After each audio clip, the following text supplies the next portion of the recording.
Hello, hello, hello, and welcome back to the SLE.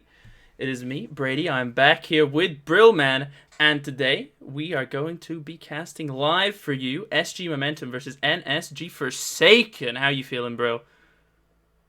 Good evening, ladies and gentlemen. Extremely happy to be here. And hello, Brady.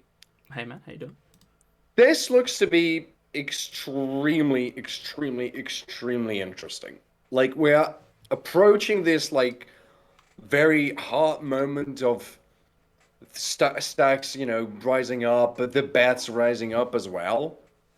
Mm-hmm. And with every single game progressing, it just feels like we are about to hit like this the most shaky ground possible.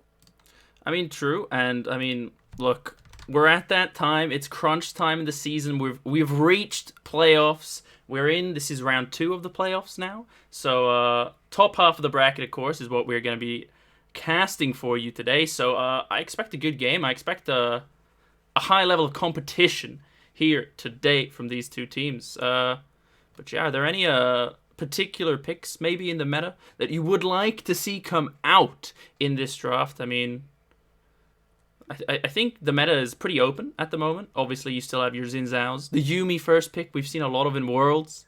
Oh Um, yeah. but yeah, what are your general thoughts on that?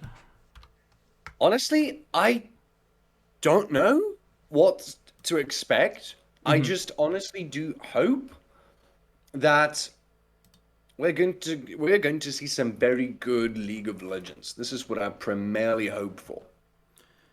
We still haven't seen any Mm-hmm. Mm-hmm. Talon jungle, Zed jungles. We still haven't seen anything of that. Maybe somebody will decide to cosplay Showmaker and Mm-hmm. go for this unbeatable Annie mid. We'll see. But what I'm mostly what I'm mostly hoping for is as much creativity from the teams as possible. That's what I'm like the Oh, most of hoping for. course, big time, and definitely both teams have a lot of quality to bring to the table today. I know I've seen Flay today has some great picks. I mean, I highly doubt they'll let it through, but the Thresh is there. We've seen a lot from Xandar's Kung Fu, a recent addition to Momentum's lineup, but yeah, I'm sure he'll do some great things. He has done already for them, and as I say that, they have started the draft. We do see the immediate Camille ban. Oh yes, but followed by the blind mock, by the Blind Monk. by the kung fu. The Kung Fu, yes. I mean, we all know he does play the Lee Sin. His name is Kung Fu. So, NSG Forsaken definitely respecting that.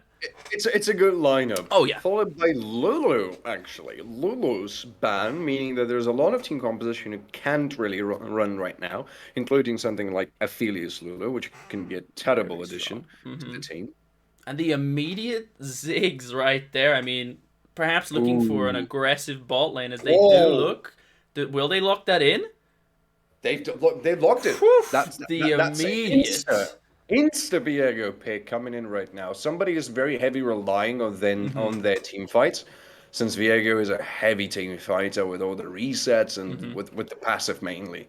I mean, yeah, super confident there from Kung Fu. I mean, again, we do know this is like his fallback option for the numerous occasions that Lee Sin has been banned. We have seen him decide to pick up this Viego to perhaps look for these team fights, look for the resets, and just really be that carry that for his team and that we know he has done for previous teams as the Oh, Nami response.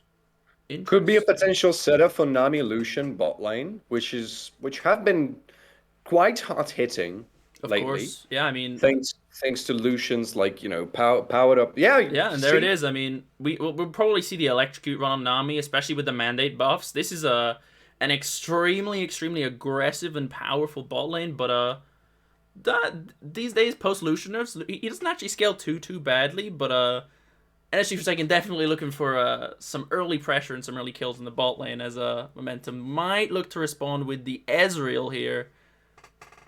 Oh, was that locked in? Was no. am I crazy? No, not We've, yet, we've not got we're yet. going misfortune at this exact moment, Well, the and I just feel like actually misfortune is going to be better, especially with the fact that you've mm-hmm. got the spectral more Oh, what perhaps an oak Aphelios. He does choose to lock it in and they trash. go for the standard thresh. That is Flay today's thresh. I don't think he's actually managed to pick that up. Most teams do tend to ban that one out, but Aphelios thresh, very good. Thresh being great at getting any champion out of like a rough spot, which I expect the Oh, Nami Lucian to do. is Hecarim gonna make his himself an appearance? Looks like I Forsaken certainly hope so. Forsaken, it split mind here. Hecarim, Xin Zhao, they're not entirely sure. But I want the onslaught of the shadows. Oh well, no. you're not gonna get it. They do choose to lock in the Xin Zhao. Oh man, both teams opting for both bot lanes and both jungles here. I think it's reasonable. They're looking for more priority for their top and their mid because that it kind of matters more. You can I feel like you can AFK a bot lane a lot more easily than you can say top lane where counter pick is pretty important as they do look to pick off the remaining top laners in the Kennen and the Fiora, two very potent top laners alongside the Tahm Kench.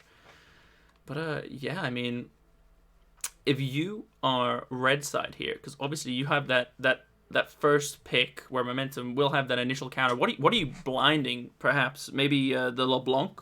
Never mind. Looks Never like it mind. might get banned out. Yep. As soon as I say it, cast the curse. Unfortunate there, but we shall Actually, see. I don't know even if these bans are very heavy. This time around, we see a lot of very powerful champions to be banned away before they would. The Okay, crocodile. this is so bold. If Forsaken are actually about to lock it in, Mm-hmm. Renekton has been nerfed big time in the recent patches, and it's not even close to be as I strong as it was mean, at the time of the summer split. Renekton got nerfed. Conqueror not got nerfed. Gore Drinker got nerfed. I mean, Everything got nerfed. and they do choose to lock it in here. They pick the blind Renekton top. I mean, that's brave. Okay. Yes, that's very brave. I mean, I assume that the idea is that NSF are going to play top side as their weak side, which Renekton is pretty much good at execute. Wow. I mean, I think this is really good. I think you have a full AD comp. You pick the rock, man. Yep. I wouldn't be surprised if this was locked in, but yeah, I mean, Renekton pretty good at the weak side, but Forsaken putting all their eggs in this early game snowbally type basket with the Nami Lucian, the Renekton, the Xin. But yeah, perhaps opening the door for a Sylas last pick, maybe if it allows. I know Sylas with Malphite ult can be quite terrifying. Um, Not a lot of different ults to steal though, because there's only Malphite's of ultimate. course, If yeah. if Twisted Fate will make his appearance right now from Momentum, that would open a possibility for that a lot. But it's not going to be Twisted Fate. It's going to be Syndra. So I would think more like a very heavy control mage probably, or something to burst it down Of with. course, of course. You can take something scaling as well. Maybe like a Rise, an Oriana, maybe even I would even understand a Casio at this point, really. Now, the thought did just cross my mind. Is there a world where this is a Renekton mid? Or is that just way out of left? Okay, never mind. They are going to pick the Lissandra. Sandra. Pretend I said nothing. Um, we'll see, we'll see. Do they choose to lock this in? They are thinking about it. But I don't think a lot of options here, honestly. Like, perhaps the Sylas as well. You have the Syndra. You have the Malphite. Could perhaps get some work done there. But yeah, I mean, Forsaken definitely they do okay, yes, choose they're to lock actually it going in. to They lock do it. go for the Sylas. I mean, definitely all eggs in the early game snowball basket here. There's going to be a lot of pressure on this Renekton, on this Lucian Nami to really get themselves ahead so that perhaps this Xin Zhao can find some more wiggle room in and around this Viego to shut down Kung Fu. But yeah, I mean, Slightly concerned about this midline matchup, though, because as much as I can see the world where Silas is going to dominate, um, um, where Silas will be able to dominate Syndra on the lane, and it seems like there is a possibility to do that if you're able to dodge the scatter the weak very efficiently, and then you go for a full win, you go for a full trade. It seems like a good thing for Silas at this point, right? With the only difference is there's not really a lot of ultimates to steal. Mm-hmm. There's really not a lot of them. You've got the unstoppable force, Yeah. which is good. Yeah. That thing brings you a lot of potential Mm-hmm. for a very good engage, and you have so many engage tools, right? Oh yeah. At the side of NSF, you've got the Renekton who can Mm-hmm. prop up his Dominus and then True. just fly in like a Slice T-Rex and and eat dice somebody through. I alive. think that's the name of his E. Um. Yeah, slice and dice. Yes, Yeah. you're Yeah. correct. Yeah.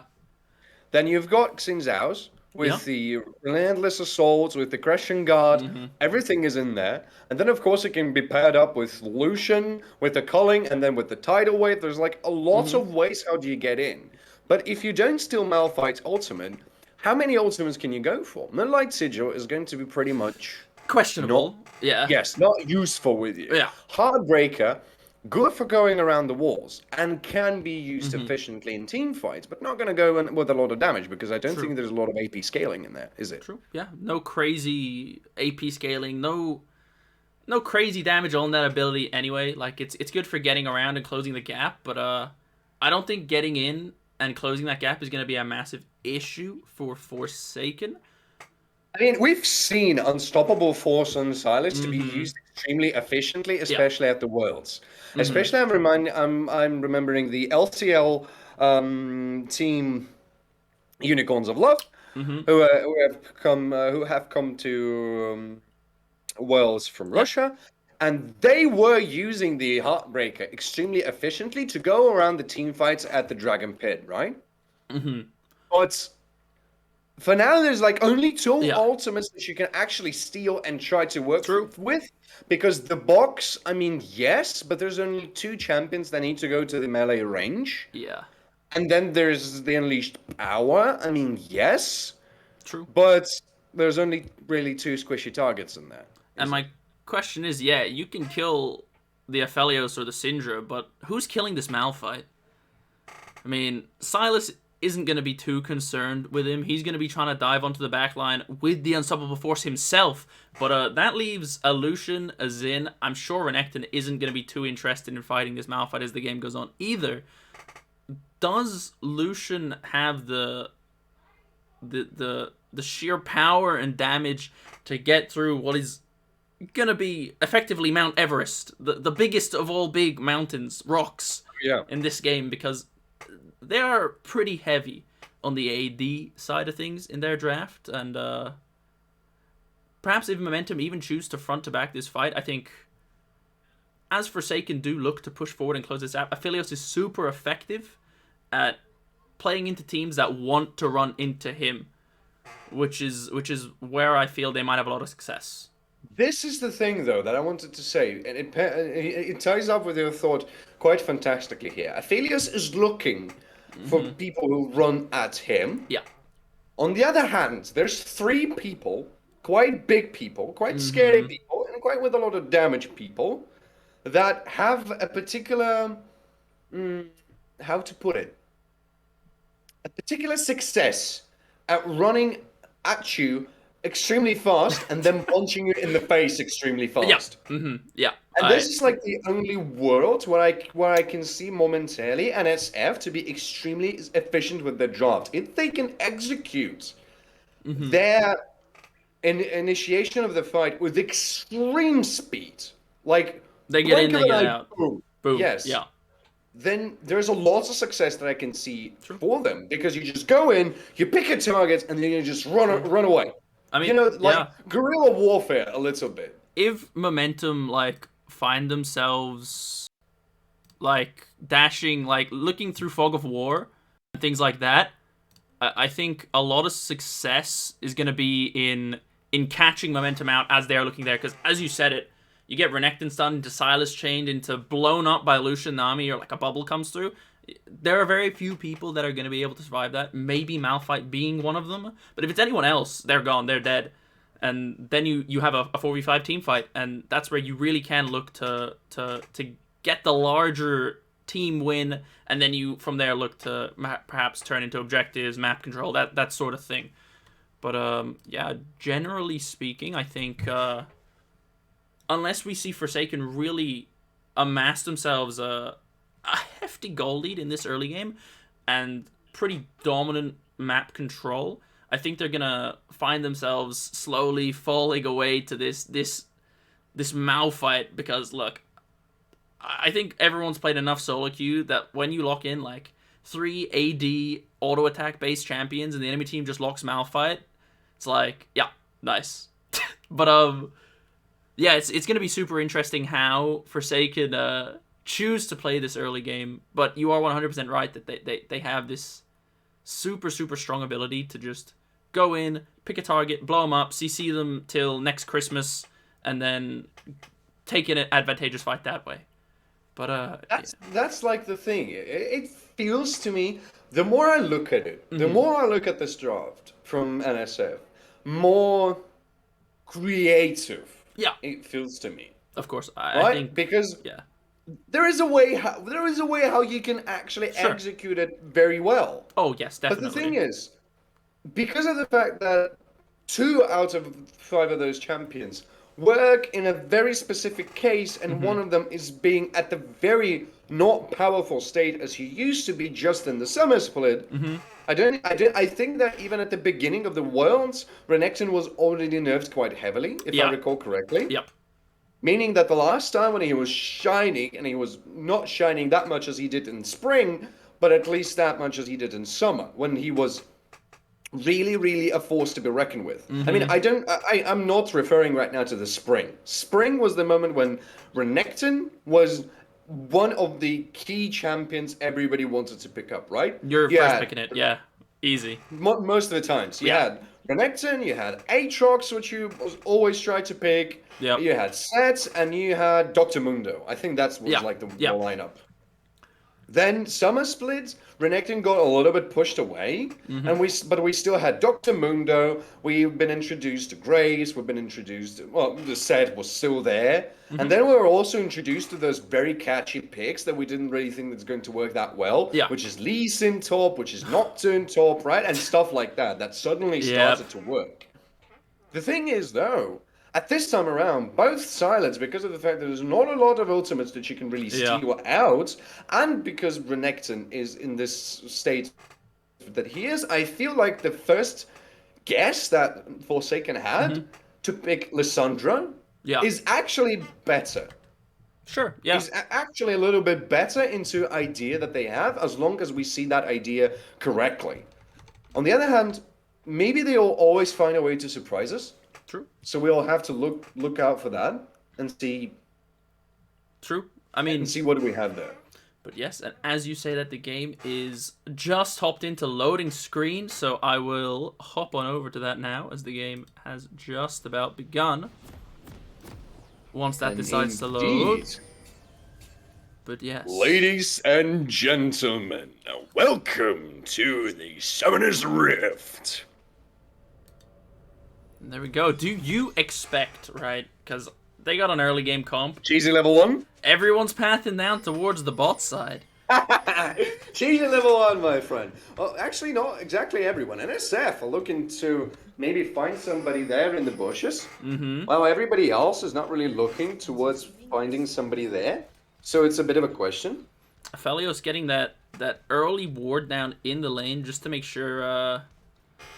They don't look for that bot in through bot side invade, but looks to be a quiet level 1, and yeah, an interesting. I'm going to ask you now. Go ahead.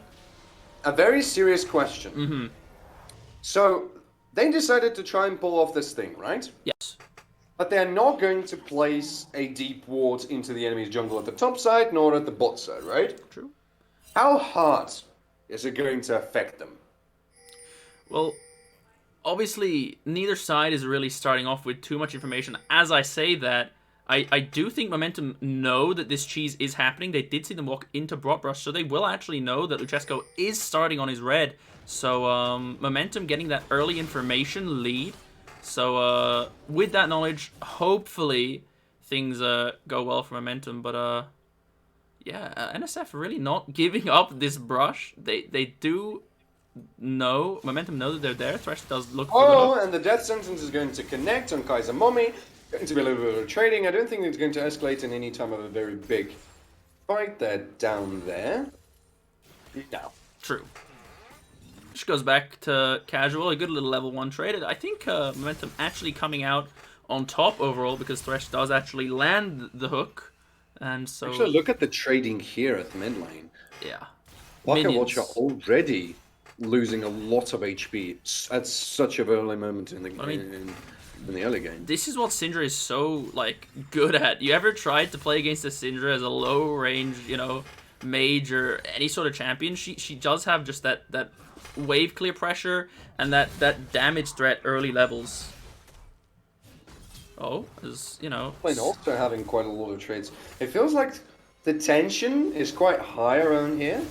And also, ooh, bot lane is having such a good trade actually overall, and same goes for the mid lane as well. Is it going to be a solo kill? That actually might be. Flash forward, but the auto will connect and bring him down despite the double flash. Super well executed from Xandar, just using his range advantage, and Pocket Watcher just getting a little bit caught out. Will now, you know, flash blown, TP blown. He is back in lane, but yeah, you just got a little bit too far up as Xandar's was pinging level 3. And once you have that level advantage, you just go all in. You're not going to lose that trade as Kaisamami looking extremely aggressive in this bot lane. Oh? So does actually Renekton in this particular moment of the game, because you can see that he's constantly trading and doing actually quite a good job at taking this early lead. This is something that you have talked about in the draft, and it seems like both teams are really looking to try to execute it as good as they can. But there's a catch. Yeah, Viego is at the top. Pink going down onto the mid lane too. Luchesco might be looking to gank this mid now that Xandar's has no flash. Yes, he's actually going for it. We don't see anything just yet because of the bot side of them. Oh, okay, this is most likely going to be a kill. Actually, flash is for the Luchesco. I don't think he's going to be executed in the meantime. Kaisamami is going to take his kill. I think that was a double kill. 2 kills in the bot lane, 1 kill in the mid lane. Wow. I mean... Okay, I'm getting slightly confused about where is happening, alright? Jeez. Both summoners used for Bentool on the side of Momentum, but yeah, getting this super aggressive bot lane and punishing really well mid lane, knowing that Xandar doesn't have the flash. Luchesco just sits after Skull Crab, gets around behind him, and you can't escape that Syndra. You don't have any escape tools. You have your E, but if the Xin Zhao's already behind you, what are you gonna do? Knock him closer to your tower, and he's just gonna hit you again. You can't escape that one. As Actually, one thing though, look at it from this perspective. Okay, NSF's bot lane just like popped up huge there, right? Yeah. It's 2 kills, respectively for an AD carry and the support. It's great, it's beautiful, majestic if you want to. While in the meantime, Xandar's got 2 kills of course in a succession of 5 minutes, right? Yep. He is now sitting on the Lost Chapter, I think the item is called, and he's sitting on 500 gold lead over his adversary in the mid lane. And I think he's the one to have the most gold in the game. Yes, he is. He does by about 300, but again, we do know how oppressive Lucian and Nami can be, and now that they have got this small lead that they do have, I do fully expect them to really start pounding the pressure onto Flay and Ben for momentum, but I mean, look, we kind of expected this to happen, and we know that what Momentum really want to do is they just want to relax. They do just want to try and survive, as Kung Fu will get spotted in this topside tri-brush, but it will not stop him from moving on, and they might look for the dive here onto Renekton, and this Judging by the pings, indeed, they are looking for it. The lane is going to be shoved in. There's another lane coming, though, and as a reinforcement coming from Renekton, I don't think it's going to have that much, and some power force getting used in here. He's airborne. He's taking quite a bit of damage. Tower shots are coming in there as well. That's a double flash, and I think this Renekton is still alive, but Xandus is going to go there and pick up the kill for himself. In the meantime, we're going to have a little bit of a trading here at the bot side of the map. No level 6 just yet hit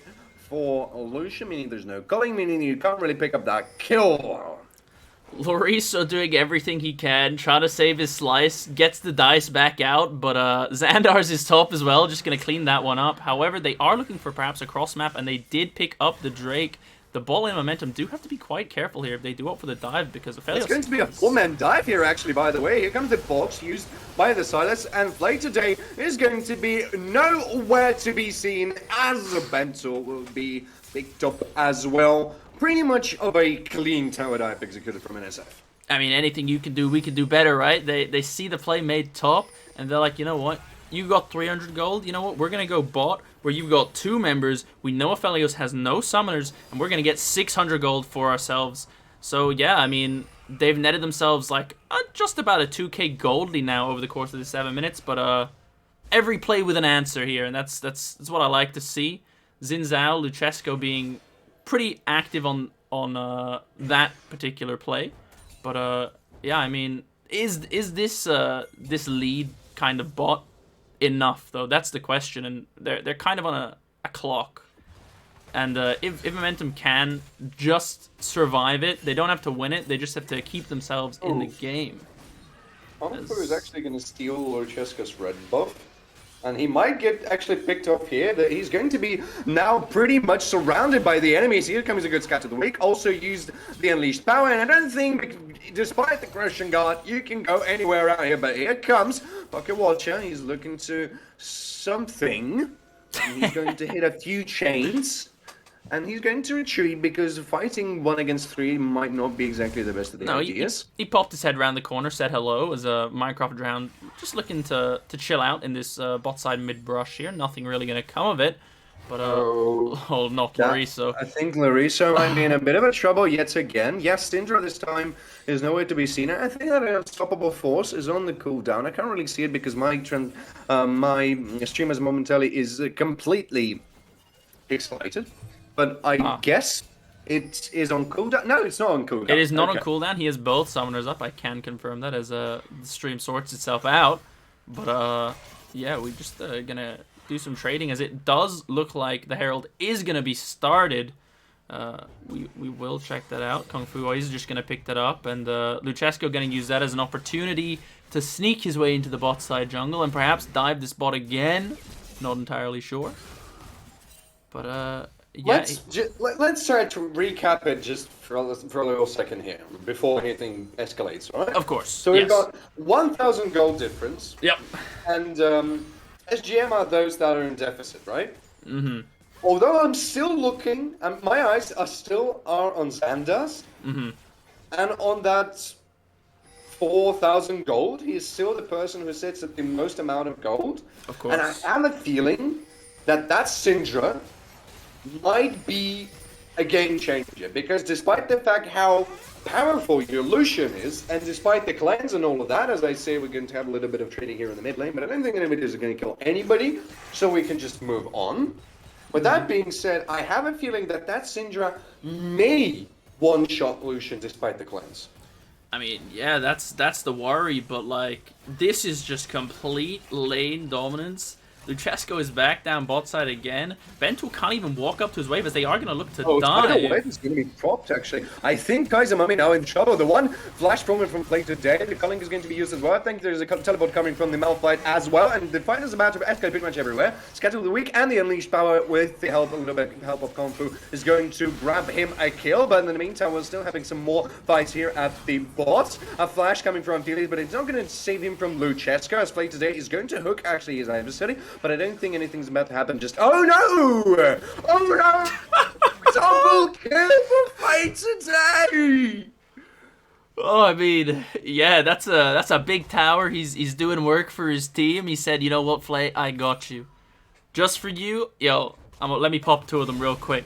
I actually think that teleport from Rasusas, or Unstoppable Force. Here comes Spectral Mort as well. Dominus is getting prompt, but it's not going to save you at all. But here comes Silas. Unleashed Power is getting used, and it's immediately going to grant him a kill. But now this time around, you have to fight against the Croc that has become to be a ruined kick. There's a good healing coming from the side of Silas, but there's a lot of damage. He flashes over the wall, but Flash will be answered, and the kill will be taken. The payment in souls will be taken now by Diego.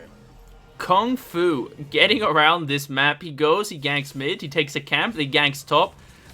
I mean, one thing Malphite does have and will continue to have throughout the game, this Unstoppable Force is a great tool to set up, engages, ganks, all sorts, and unfortunately Parker Watcher just slightly, you know, coming in on the backside of that fight. Viego already had the reset, and although a great outplay to pick up Rasutas, who had pretty much burned everything, he does pick up one, but you do not want to take an extended fight with a Viego. Because No, you don't. You're a mage. You got your cooldowns. You just use them, but Luchesco Oh, Luchesco might be the one in trouble right now. They're going to slay the dragon in the tidal wave. It's going to be thrown out as the oceans bring life, says Nami. But yes, I mean, another Drake picked up. NSF doing a great job of stacking these early Drakes. They do have two now, looking for that 22-minute Drake. As perhaps Kung Fu was going to look for that with the Herald, but just slightly Also, behind on that play. Gold is even. Gold is even. Gold is slightly in the favor of SG momentum, and this Viego is looking kind of big up a full K gold. We've already spoken about how Xandar's is huge, as we do see some light trading, you know.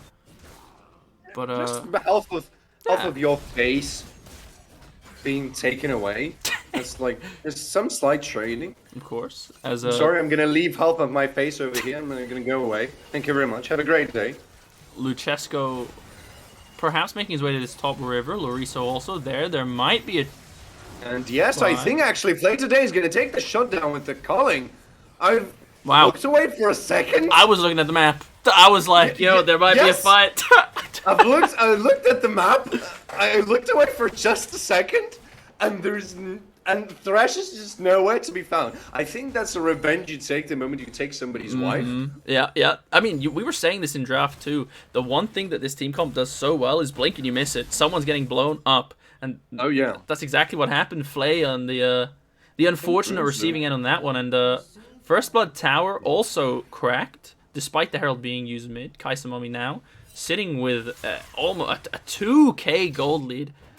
He is almost as rich as Xandar's, not quite there yet. Look at that, actually. This is a very interesting thing here at the gold, because you can see that there's 5,700 gold sitting in that Lucian, right? Mm-hmm. And there's also 500. Oh, never mind. As I was speaking, oh my god, Luchesco, you didn't come to the right neighborhood. Unstoppable Force is going to be used, same as the Hook from Play Today. He's trying to heal himself up as much as possible, but he's not going to pick up any kills, as he's going to be the one picked up. This soul has been taken as a payment, and it seems like the fight is about to get even more. Parker watches now. It's going to be forced to retreat as far as possible, because otherwise he's going to be met with the scatter the wig. But I think Xandar's and Kung Fu still in a pursuit. Tidal Wave is going to hit Ben Tool now. So will the Bubble, and Minecraft will take another soul. I mean, that's an interesting reference here. Flay today doing a great job of getting up top to make sure that team that little skirmish goes in his favor. But again, the bot lane of NSF says, you know what? Ben Tool, this Aphelios is by himself. He doesn't have his flash up, and we're just gonna punish him again and again and again. He is not enjoying himself this game as Luchesco's been down, Parker Watcher's been down, and now that this Lucian has a lead, as we do see, he has just picked up his mythic. Just before he did come in and absolutely blow up Aphelios there. But yeah, this Lucian is not someone you want to be playing around with, as we do see a collapse. This might be in a little bit of a trouble right now. The Lantern is going to provide a little bit of shielding, and I think the box and the Scatter of the Week, actually a very big one. That might be a very problematic moment now for Loriso, as he has to run away. The Ignite is ticking, but the healing waves of Nami will be the thing that will save him from death here today. Teleport is not here available for Ruzu, meaning he's not able to join his comrades here at the mid side of the map. He will chunk the tower down very nicely, though. I mean, yeah, the Ignite just barely, not enough. Loriso gonna live with a sliver of HP, but I love to see the fact that phrase found its way into people's lexicon. Yeah. The sliver of HP. As there might be a fight opportunity, as Flay just barely whiffs that hook, as the Scuttle Crab will go the way of momentum, as everyone gets themselves back to their lanes. I think everybody is looking at the Heralds at this point. True, the Herald, but it's important to note the Drake is also spawning in about 45 seconds. And by the way NSF have been playing, I would expect them to maybe look for this, as the momentum does look for a full reset about 30 seconds before this Drake, perhaps trying to get themselves as strong as possible for this fight. We know Xandar's and Rasuta both have TP, where Parker Watcher is the only one with TP on the side of Forsaken. So perhaps TP advantage here for momentum, and let's see if they can use that to pick themselves a favorable fight here at this next Drake, where I expect the next team fight to be held as You have only 10 seconds, and you need to fight for that dragon, because otherwise NSF are going to sit on a soul point, which you don't really want to happen, but I think they're looking for a little bit of a trap here. Parker Watch is now making his way. Here comes the bubble, but it's not going to do a lot of stuff here. Larissa now the one to join the fight as well. Here comes a good tidal wave and a good death sentence as well. A little bit of a chaotic beginning of the fight, but the unstoppable force is going to be used actually twice by two members of the opposite teams. The Colic is not going to find a lot of targets, but it seems like there's going to be a first shot down. Yes, it is Viego.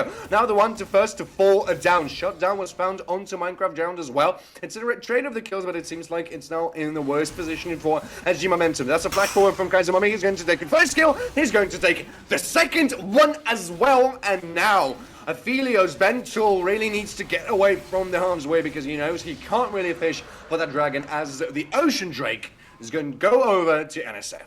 And what a team fight right at the end there. Kaisamama doing an amazing job of flashing over Xandar's Scatter the Weak. And once that E is gone from Syndra, the Lucian just picks up 2 free kills, 2 targets sitting on like 100 HP. But yeah, I mean, it just... Rasutas went in, Kung Fu went in. I mean, there is a pause. We will find out what that's for. But let's recap that last fight in the meantime. But yeah, Rasutas uses ult, goes in, picks up... I think it was Minecraft Drowned with that ulti, Kung Fu going in on top, but they just barely don't have enough damage to one-shot, truly one-shot Minecraft Drowned. And in the meantime, Kaisamami is just free hitting them both. So while Minecraft Drowned does drop towards the end of that little trade from the two of them, Kaisamami is just able to clean them up in the meantime. And once that real main engage from Rasutas and Kung Fu is gone, you then have free reign on the Larissa, who held his ult, who held his cooldowns up until that point to just turn and go, right? Because there's no more frontline, there's no more engage, and they just clean house. I mean, not quite. I think, did anyone survive that in the end? I think there's only 2 people drop. No, I think they don't. Yes, 2 people drop. Mm-hmm. We've seen Xanders to be dropped. 3 people drop, actually. We've seen Xanders to be dropped. We've seen Viego to be dropped, and we've seen, I think, Flay today being dropped too. Yes, and Rasutas just barely lived. Yes, and Bentul also made his way to escape the harm's way. But the thing is, what I'm mostly surprised at this moment, the beginning of the fight was extremely chaotic, right? Yes. Nobody knew where to pull the trigger. Nobody knew how to get inside first. But because of the fact that NSF, despite their very questionable draft we've been talking about, right? It proves to be extremely beneficent to... We're going to go back into the game, but it proves to be extremely beneficent to your main hyper carry of the game, which is Kaizumami, right? Yeah, I feel like he's like our domestic Hansama in this game. he's bringing the mechanics. He's the carry of today's game, of this series. Hopefully for NSF, as the spectator bug will pause the game again for a couple of seconds. I will just fix that by nothing changes. No, all good. Oh, good. Okay. Wow, I didn't have to do anything. Spectator's bug is something that will always chase us, despite how many games we're going to do. I mean, I'm impressed. Normally the pause is a little bit longer. That's true. Well played to Riot. Small indie company, but they're helping us out here today. GGVP Riot. But yet again, as you've said, it's a small indie company. You can't really push them anywhere. Of course. But yeah, back to it. I mean, this is Soul Point now for NSF. So this next Drake fight, and it's Ocean Soul, right? This is a pretty good Soul. It's not like Cloud, but I mean, for them, if you think about it, this is one of those things that give you so much potential to be a little bit more survivable in those team fights, right? Of course. It's not against burst damage, as it is Mountain Soul, if I recall correctly.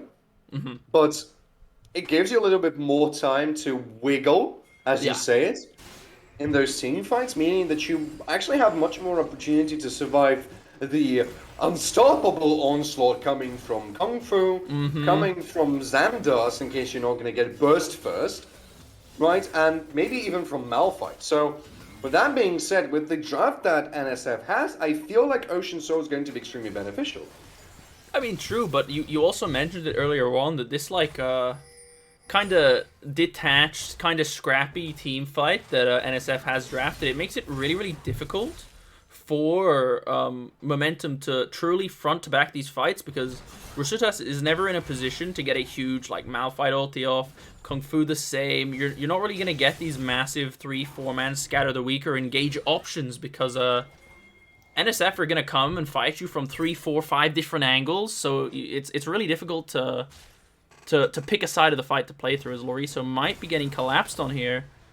I think that might be true, indeed. Kung Fu making his way relatively fast. Dominus is going to be probed. Unstoppable Force is going to be used as well. Flashing coming in from Loriso, but she can't really get away with the person who feeds on the souls. Yet another kill is going to go over the side of Viego, but in the meantime, the mid turret is going to get picked up. I think the tension is still growing rather big because they saw Xander's. They have seen him on the word, and I think that let's say the raiding party is about to arrive. Will he get out in time? This is the big question. Oh, yes! barely. Despite the tidal wave, the back will get him to the base in time.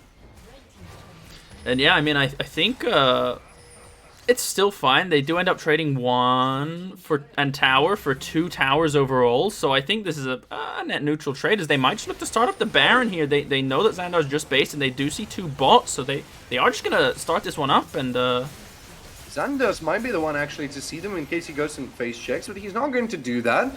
As Loriso now the only person to try and to detect the attention, and he's doing that relatively well. 4 members are about to crash upon him, but the Baron Both is going to appear out of nowhere. And can you fight against this time around, says Loriso, as now he feels the weight of the reinforcements. I think Bentool might be actually in a bit of trouble. Yes, he is. Slice and Dice going to be used, but the Lantern will get him out from the Opaco Watch. Not going to go here to look for a fight, but he might be the one to be collapsed upon right now, Kung Fu.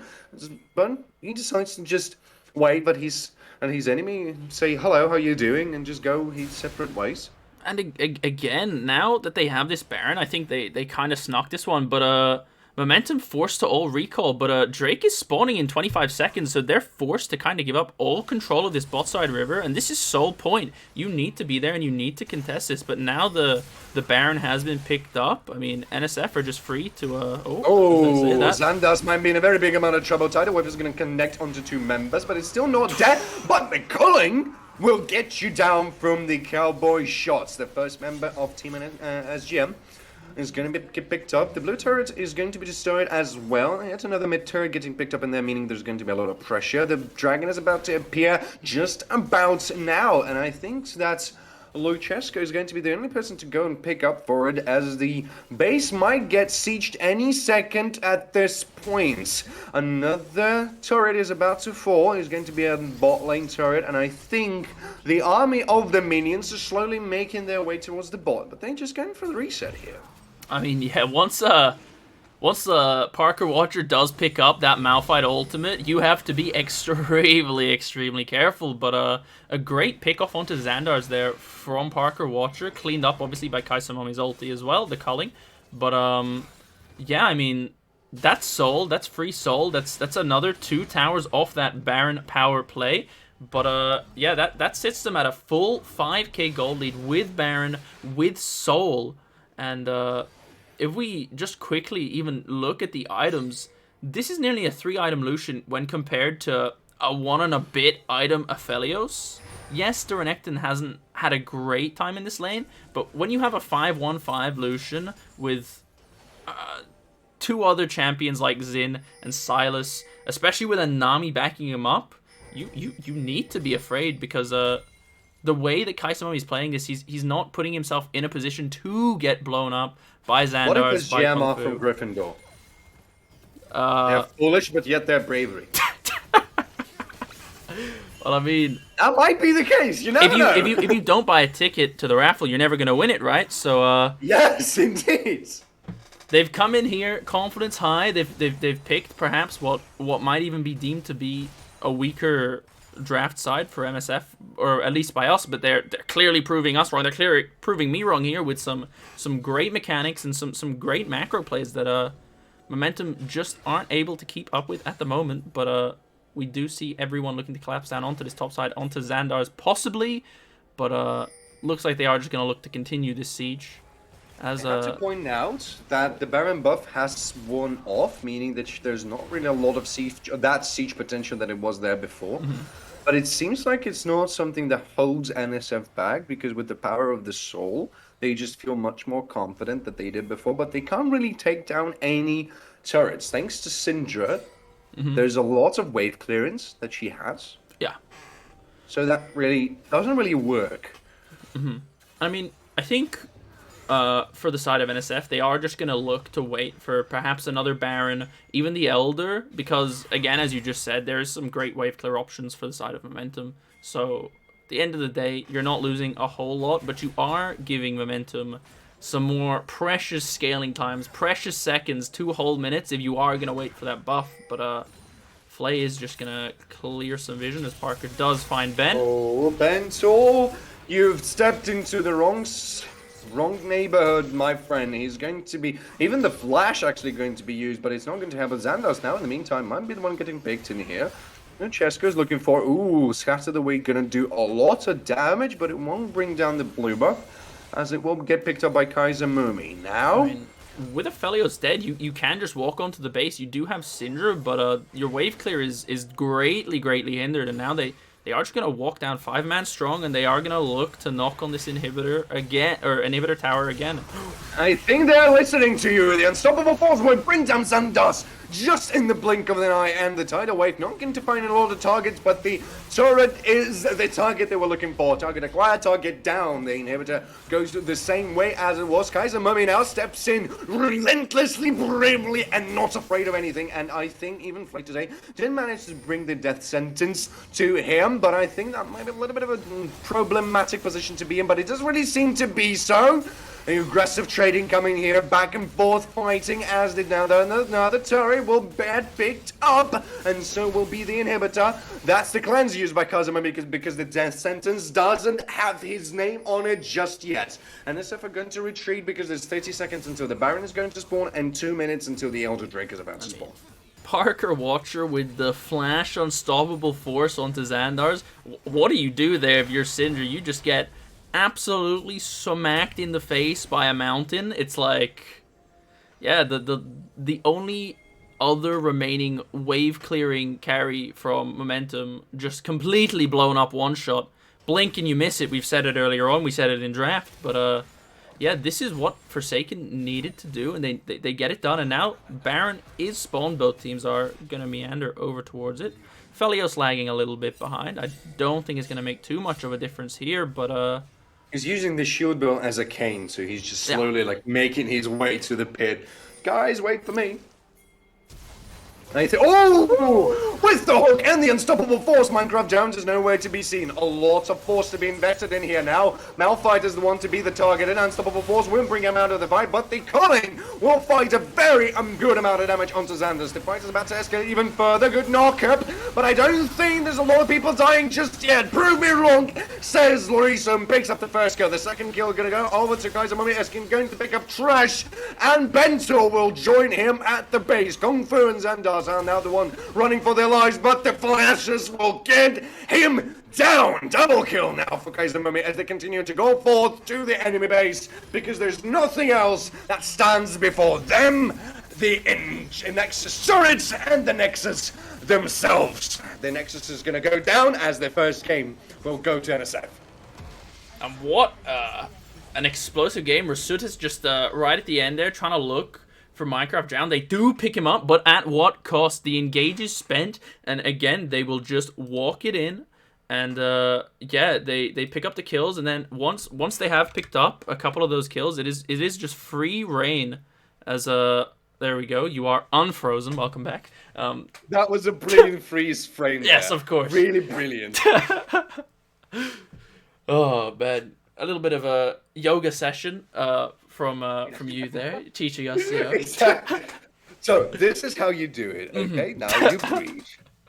Oh man, but yeah, what a game! Wow. I'm gonna quickly take a look at some of those graphs But yeah, My goodness. we do actually see the Kaiser Mommy just coming out with some huge damage. I mean, we do see the Malphite, we do see the Syndra coming pretty close around that second place. But again, I think this game, it was all about the Lucian. Once he had that early start, they just kept on diving again and again and again and again. And I And mean, again. and again. I mean, rumor has it to this day, the Ben Tool is Kaiser still is getting still tower. Yeah, diving. he's still Yes. tower diving. You know. You can go over the Summoner's Rift and can hear people singing the songs of Illusion diving upon the enemy upon the enemy team. Oh man. I mean, what a brilliance Of course. from back to forth. Yeah. What a brilliant game. Now, And the second game is about to come because that's a best of three, meaning there's still going to be a match point for SGM, and they can force a game three.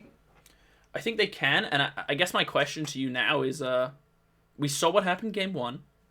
What are you leaving at the table? What are you scrapping? What are you going back to the drawing board with? What did you like from both sides in that game, and what would you not necessarily like to see change from either side? But is there anything you would throw in there to like spice things up a bit? I don't Yeah, know. lovely. I like it. I don't know.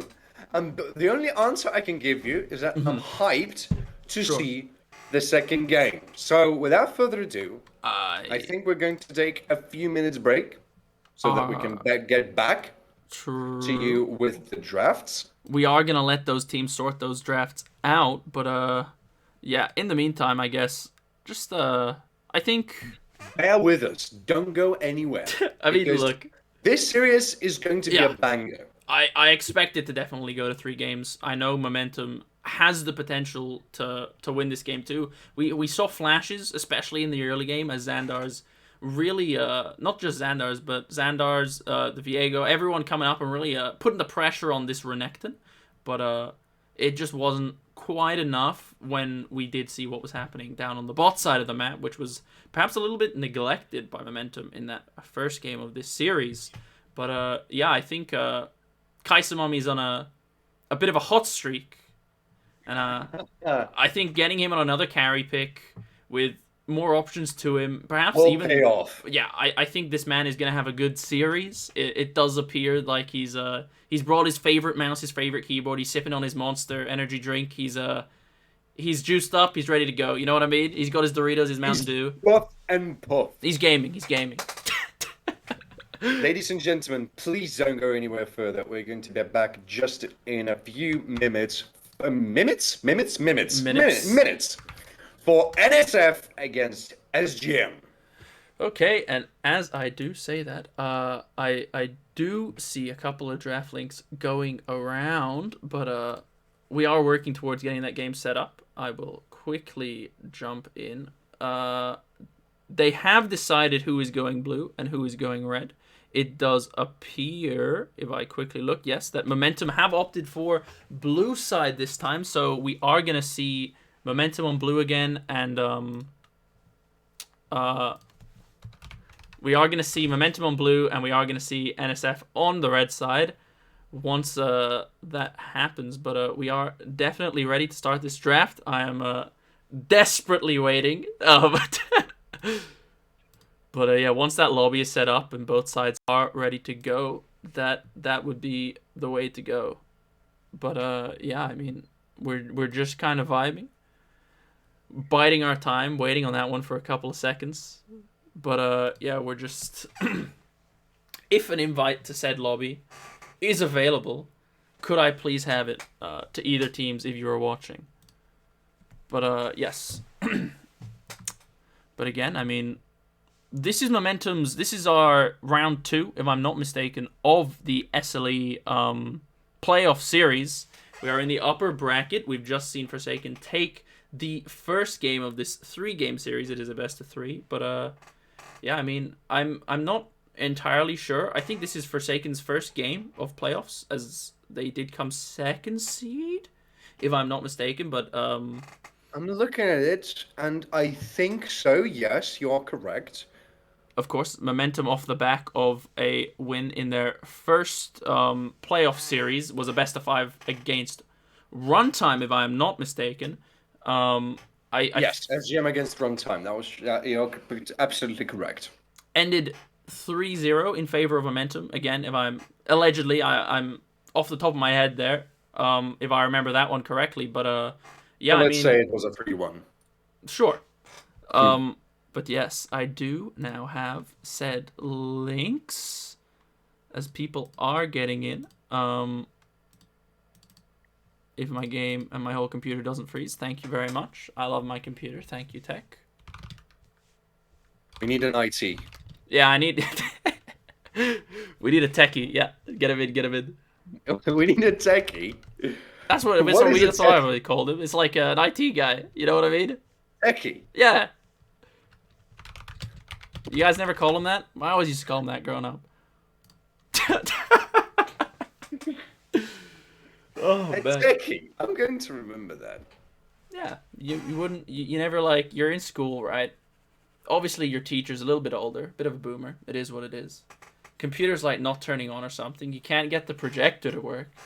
And the first thing you do, you always ask the class, because, you know, they're young, they're Zoomers. You're like, hey, class, anyone know how to solve this problem? Okay. Obviously, we're a bunch of, like, mouth-breathing school kids. No one knows anything. So they go, you know what, I'm going to call the techie. And then he comes around, and he's like, have you tried restarting it? Have you tried unplugging it and plugging it back in? You know? No? You're just sat there looking at me like, yo, is he okay? It's been a long day, okay? You're talking about being a techie. I think my brain just got disconnected. With instead of like seeing things, I had like 2 very big blue projectors in front of my eyes. Yeah. And a sad face. Of course. And it does appear that the draft has just about begun. As our conversation about techies has come to an end, unfortunately, as they do again opt for that Camille first, Ben. Yes. I mean, again, clearly done their homework. And Irelia response. I mean, again, Irelia super flexible, could go top, could go mid. I've seen it more mid recently. Could go, yeah, true. I mean, play it 80 carry for all I care. But yeah, again with the Lulu and again with the Lee Sin. Seems like the bans are gonna stay pretty much the same. No, like signs of respect just yet. Wow. Like those bit. Ooh. Momentum not liking the Forsaken Lucian. They say, you know what? We have first pick. We are gonna take it for ourselves. However, the Nami is still up for grabs. If Forsaken do opt to pick it, as they will pick it up. They do. They do not want to see the Lucian. They're going to pair it up with if it's going to be Misfortune. Could be MF. I think Nami Caitlyn here might be an interesting idea into the Lucian. He might find it quite difficult. But they have not yet locked in the Nami. They are thinking about it still. Think about Tristana, maybe? True. Is there a world where we see the Nami Vayne that is a bit of a solo queue special I was always a fan of? Nami Jin. I mean, this is of course strange. Nami at the moment, but they do just opt for the Zinzao again from last game. Forsaken saying, you know what, it worked well for us. We're gonna bring it back. Wow, that is a brave lock-in. If they do, they still didn't lock it in. Yeah, Blitzcrank is there as a possibility. I really don't know how to feel about it. But if they do, I will be so happy. The smaller hook didn't work. When in doubt, just get a bigger hook. They've locked in the crank. The longest hook range in the game. Just get a better hook, bro. Yeah. We do know Flay is a big fan of these types of champions, seeing as he's named his in-game name after Thresh. They do opt for the Blitzcrank. Yes. They do opt for the bigger hook strategy.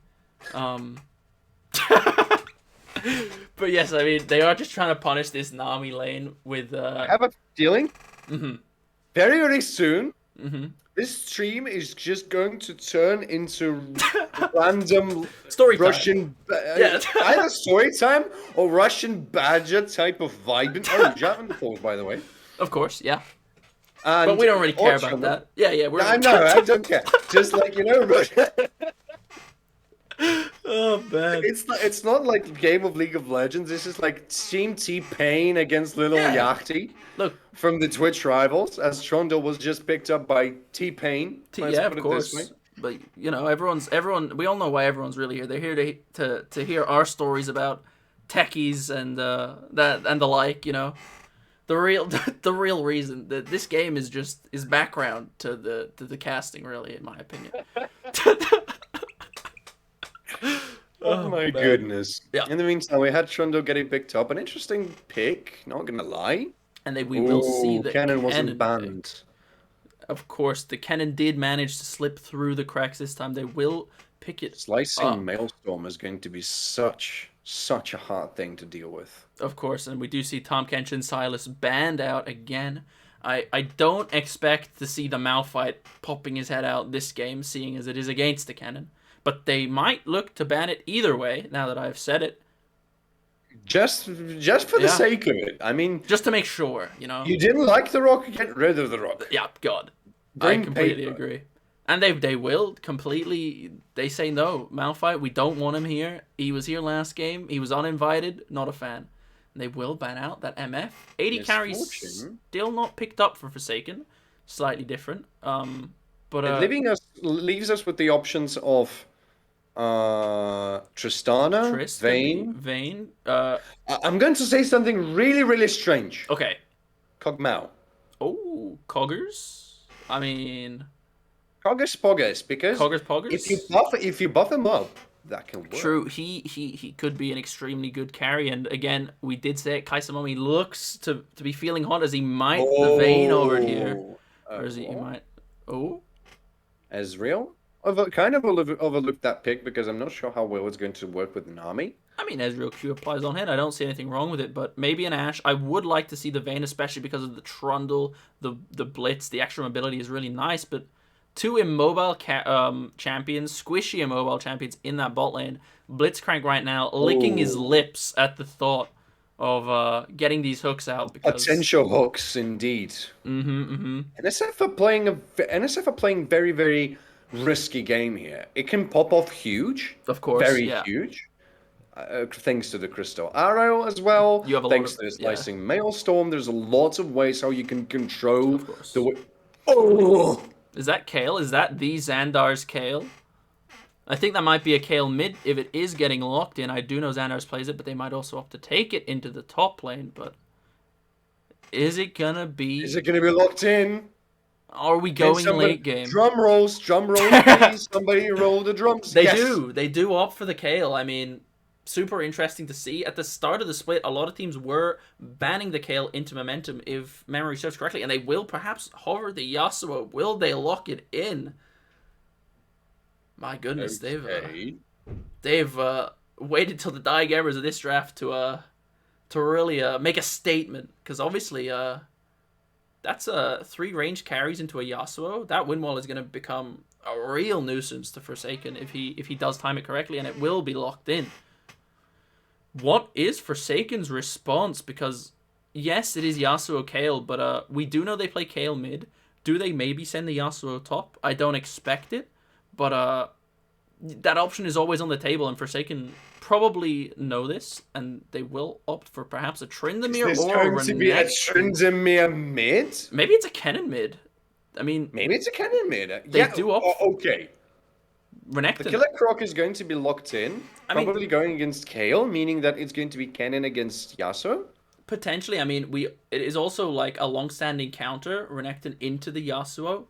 The Renekton is very heavily favored in this matchup, so I do just expect to see Forsaken wait for Momentum to play their chess pieces, move their pawns around the map, and say, you know what, we're just going to put our Renekton wherever you move your Yasuo to, and he's not going to have a good time.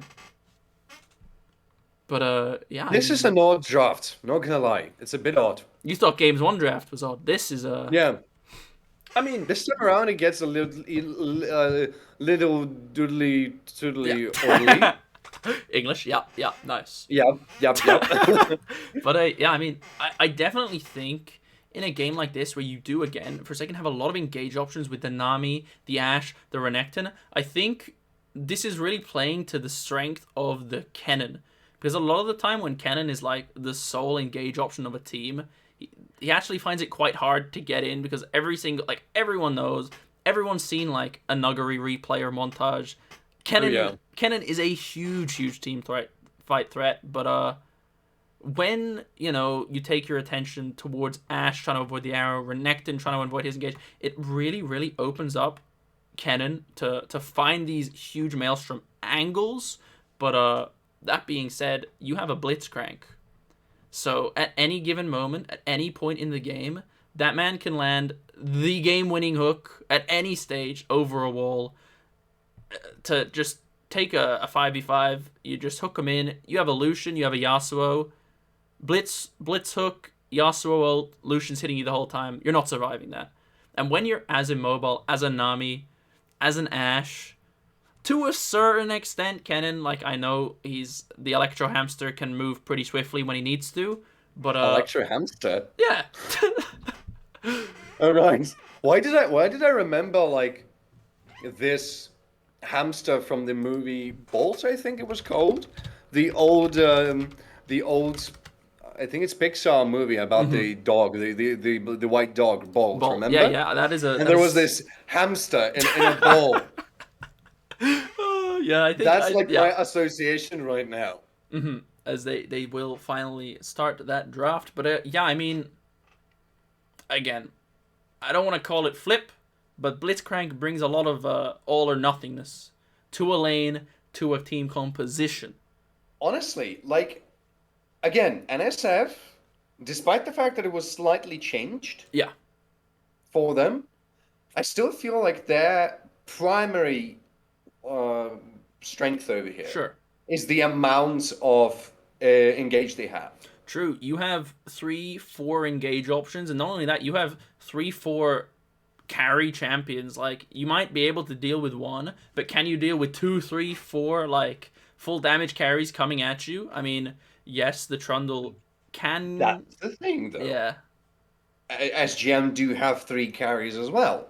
It is looking a little bit like the battle of the carries, but because there's Lucian. Yeah. There is Yasuo, who as soon as he hits his 0-7-0 power spike, he can pretty much kill everybody. True. Yeah, I mean, of course. Yeah, we've seen it. Yeah, we've seen it multiple amount of times. And then there's Scale, and if you leave her unattended, for a set amount of time, you will receive on your hands a judge who always brings execution upon your hands. Rain down judgment from the heavens, whether you like it or not. Justice rains from above. And that's the thing, right? Yeah. And I mean, you do have, it is looking potentially to be a Kennen top and a Renekton mid, but you do have that ranged versus melee top matchup early on, and I would like to see Loriso on the Kennen get ahead there and really push back this Kayle if they do choose for it to be a Kayle top. I actually think that it is going to be a Kayle mid, believe it or not. Oh, I completely mess up that for a second. What did you mess up? So don't worry about it. It's fine. Yeah, but yeah, thing is, like, there's so many possibilities in here. Of course, yes. And you can't really even predict what is going to be exactly the thing. I think that the best thing we can do is to sit back, relax, and like, okay, bring it up. Like, show me what you've got. True. Yeah. I mean, again, I think a lot of what's going to happen, especially in the early to mid phases of this game, kind of revolves around Flay today and these Blitzcrank hooks. And I would really like to see Kung Fu make his way down into this bot lane, because you get a Trundle Pillar, which is a huge slow, into a Blitzcrank hook because it's easier to land. And I'm not going to say guaranteed, because nothing is ever guaranteed in the game of League of Legends, but you have a lot of kill threat there. And especially once Yasuo hits 6, you can pillar into Yasuo ulti as well. That becomes an option to you. But yes, I think Momentum, again, opting for a scaling You're ish. right. Xandar's Yeah, Kale mid. it is the Xandar's Kale mid. We do know he plays it. He does play it quite a lot actually, and yeah, I mean, oh, perhaps not, perhaps Oh, not, a last as second they rearrangement. they they do appear to be swapping. Wait a minute, are you seeing what I'm seeing? I know chat isn't seeing it, but are you seeing what I'm seeing? Oh, Yeah, don't spoil it. I'll leave it for chat. Yeah, you guys are in for a treat. I ain't gonna say anything about it. But in the meantime, let's talk about the jungle matchup. The jungle matchup. Zinzao against Trundle, right? Obviously, there isn't really a tank on the side of Forsaken this game. So Trundle not gonna be super super tanky with his ult, but he does also steal AD.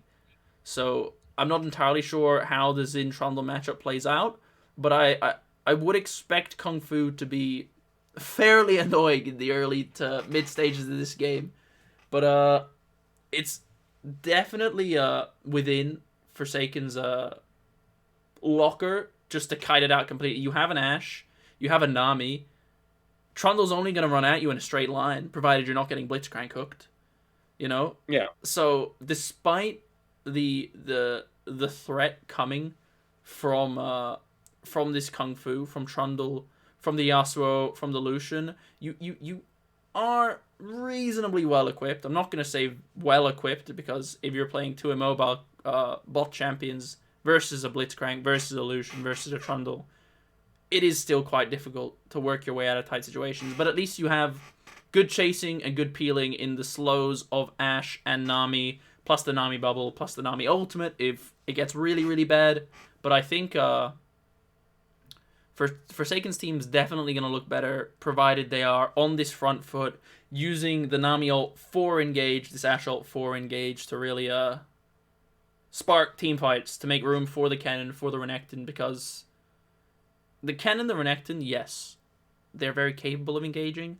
They're reasonably good at engaging, but the engage is pretty. I don't want to call it predictable, but like you see Kennen start moving quickly towards you, you can assume he's gonna flash ult or ult. You know, it's pretty obvious when he's gonna come in. Renekton, the slice and dice is good, but it's not instant the same way that Ashe ult or a Nami ult demands like some reaction time from the enemy team. But yeah, I mean, do you expect? I know that there is a Blitzcrank in play. A cheesy level 1. That's what you're implying for. I mean, it is a Blitzcrank. All right, I've It is a spent blitzcrank. You're many, correct. many, many days of my life down in the depths of bronze and silver. I know what happens when teams lock in Blitzcrank. Um, Honestly, I would say that there's a possibility of a cheesy level 1, but I'm still thinking about what you started to talk about the jungler matchup, and I'm still yeah. thinking about the Trundle. I'm still thinking about the pillar because we've seen Yeah. multiple times Mm-hmm. when the pillar can change you the game. Of course. I Okay? mean, Whippo? yeah, I was gonna bring up the Bwipo rise. Yes. Yeah, definitely a game changer. That pillar is such a good engaged tool. And anything basically. Engage, disengage, Yeah, whatever you prefer, it'll do whatever it you is want. there. Yeah, and as I say that, I will now show everybody the game so that they can see what we are seeing. And Don't worry, they've been spoiled such a long time ago, they know by this point. Our ah, our our viewers know this at this point. R.I.P. Oh, and there is an instant pause as There is indeed, because as you were talking, I was trying to get some kind of a word from our officials. yes. Still haven't managed to get one, but apparently, due to the fact that there was a last second swap in the lobby coming from Team SGM, Uh-huh. apparently, I think that NSF have called it out to be against the rules. Now, it's momentarily, I think, getting investigated by the officials. Sure. I Okay. can't. We will get back to you on that one, but Hopefully, we will get some kind of an answer. I'm Sure, trying to get some more information from of course. Now, our runners. in the meantime, let's assume all goes to plan. You have a Yasuo Blitzcrank bot lane. That is terrifying. And this is what I was trying to Because hide. Yeah. there's a solo queue haunting that it has into. And on the opposite side, Kaisamami has opted for the Ghost. So she's running Flash, Ghost, really looking for the Kite, I think, there. Don't quote me on that one, but a super interesting choice. It is. You don't see Also, it too often. Parker Watcher Yeah. having Ignite Yeah. instead of Teleport. So there's only one Teleport on the team True. of NSF. And I think what's super interesting about this new mid matchup now, that it being Lucian into Renekton, is I actually think in the early levels, Renekton can't do a whole lot into this Lucian. As long as Lucian holds his dash, Renekton can't really get on top of him the same way Renekton trades into a Yasuo, because obviously Yasuo does want to get a little bit aggressive early, he'll dash in, but as soon as that happens, Renekton's just going to get on top of you. Full combo, dash back out. But that change up, that last minute change up, be it legal or not, we will soon find out, and I'm sure something will happen in Officials accordance. are telling us that apparently it is written in the rules that players are free to lane swap and role swap at any point before, during, or after draft. Now, I'm still waiting for a response if the game is about to proceed or not, and I'm going to have one right now. Yeah, back in the game. We are back, Kennen opting for that cull. We know that is pretty standard. But yeah, we seeing pings out from Momentum as Flay. Blitzcrank is on the hunt. But they do just opt to 5 point. That is interesting. You do have the Blitz, you do have the Yasuo, as we get a bit of a spectator bug. Thank you, as it's now passed. But I mean, again, perhaps Momentum might opt for a cheese start where Trundle starts topside. However, I mean, I don't know how much kill. Now is the one to stand in the mid lane. Yeah, Pretending to be a mid laner. I do expect, based on how they're 5-pointing, for Trundle to walk down to his red buff from here. But yeah, I mean, super unusual. You have a blitz, you don't invade. RIP. My solo queue dream is dead. That's okay. But again, a super volatile bot lane, because obviously this is an Ashe with Flash and Ghost. However, Ghost isn't going to do a whole lot for you if you get hooked. If you get hooked, I'm pretty confident that you are just going to get one shot after like level 4 or level 5. But if you get the Ghost off earlier, it makes it very difficult to hit the hook. The thing is, taking two squishy champions into Blitzcrank is just generally a bad idea. Yeah. Now, surprisingly, with such of a chaotic draft that SGM had, they've picked up, thanks to the swap, they've picked up a very good position for themselves, as they have an opportunity to harass Pocket Watcher now in the lane, bring him a lot of pain, and just basically they're going to make him hate the fact that he decided to play a game of League of Legends. Of course, I completely agree with that sentiment. And we also see Kung Fu actually pathing towards this Yasuo Blitzcrank lane. I do expect to see pretty much all of the action happening down here when you have a lane as explosive and as intensive as a Blitzcrank Yasuo. You really do want to make sure it gets ahead, as Flay taking pretty hefty chunk of damage there. Well, it's nothing really to be surprised, because unless you hit the hook, you pretty much are not able to do a lot of stuff, especially with Yasuo as your AD carry. But the only problem... Oh. Nah, never mind. Trundle is looking here, and they do not have vision. We will see how this is going to go. I think it might actually turn out to be very bad for the knockup onto Kaisamami. He's now exhausted as well. In the meantime, we have a little bit of a fight here in the mid lane, but it doesn't matter. Hook is going to connect, so will the tornado, and I think Kaisamami will be the one. Oh!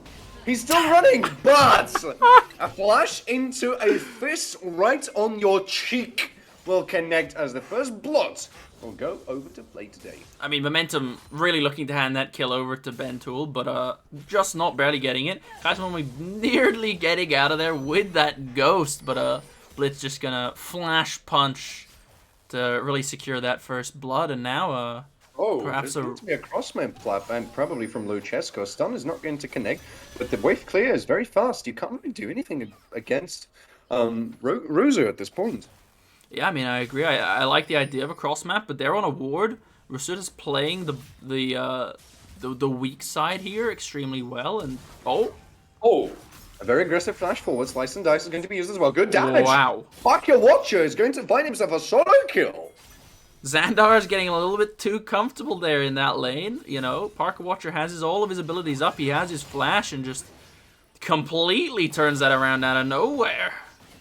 You might even said one has blown the dice. That was a very bad pun. That was a very bad pun. Yeah. It was a good try. I liked it. Ooh, another slice and dice with a good stun and some good trading coming onto Kung Fu. Now, we know what a Renekton can become if he starts to amass himself a bit of a lead in the early game, because Renektons can become a huge problem. Nerfs or no nerfs, it's still a Renekton. There is still a Lucian, a Kayle, and a Yasuo. Those are very much 3 very one-shottable carries for Renekton. But we will just see, because he no longer has the flash. Admittedly, Xandar's also is flashless. But I think in that kind of a situation, I would perhaps tip my hat over to the Renekton being favored in a lane where both don't have flashes. Ooh. Oh. I also love the English language so much, because the word flashless just brings joy to my bilingual mind. It's just such a lovely word and a lovely way to put it. In the meantime, we have an Infernal Drake that is but actually it is already on the map, meaning one of the teams is going to be quite interested to go and contest, not contain, but contest it. Oh, I think Xandar's now actually being heavily pressured now in the mid lane. Sure, yes, he's falling out in CS. He's the one to take the lead in CS, but there's the 300 gold. True, I mean, yeah, we are sitting at as we do maybe Dominus see a is dive. getting robbed actually as well. Slice and Dice going to be used, but not a lot of targets fine just yet. It might be a little bit of an overstep coming from Parker Watch. In the meantime, there's going to be a little bit of fight here in the belt side of the map. Exhaust is going to be used on Yasuo, but I think the fight's about to escalate furthermore. Loresco firing here at some kind of an Engao as well, but in the meantime, Confo is going to bring down Kaiser Mummy, and now Xinjiao the one to be mixed in the action, as he's going to be taken down by his adversaries as well. I mean, again, this is exactly what we wanted to see from Kung Fu, getting himself into that bot lane. In the meantime, yet again, Parker Watcher looking for the kill. The calling is going to bring him down, but not just quite. Yeah, both of them living at the slither of their HP. This is a very tight situation to be in. I want to point your... Yes, Flay today indeed. He's looking for it. He's trying to go for it. He doesn't have the vision, but he's standing there looking for a hook. He might be actually in a bit of a tight situation. Luchesco is here. He might be looking for a way to go in, but I think that Flay today is still standing there, not knowing that Xinjiao is there and waiting for him. The stun's going to connect here at the top side of the map. Slicing Maelstrom is available. This is going to be used, but so will be the invulnerability. He has to flash away in order not to die, and Flay today is just going to retreat from the action. Chaotic. Loriso can just freeze this wave now and force out the Kayle's TP as well, but just gonna trade 2 ultis there, but wow, in the end of that whole fiasco, 2 kills and a Drake secured as an advantage here for the side of Momentum, and importantly, one of those kills finally going over to this Yasuo. Might be a little bit of a tight spot actually yet again. Speed coming from the police, but the police won't find their target just yet.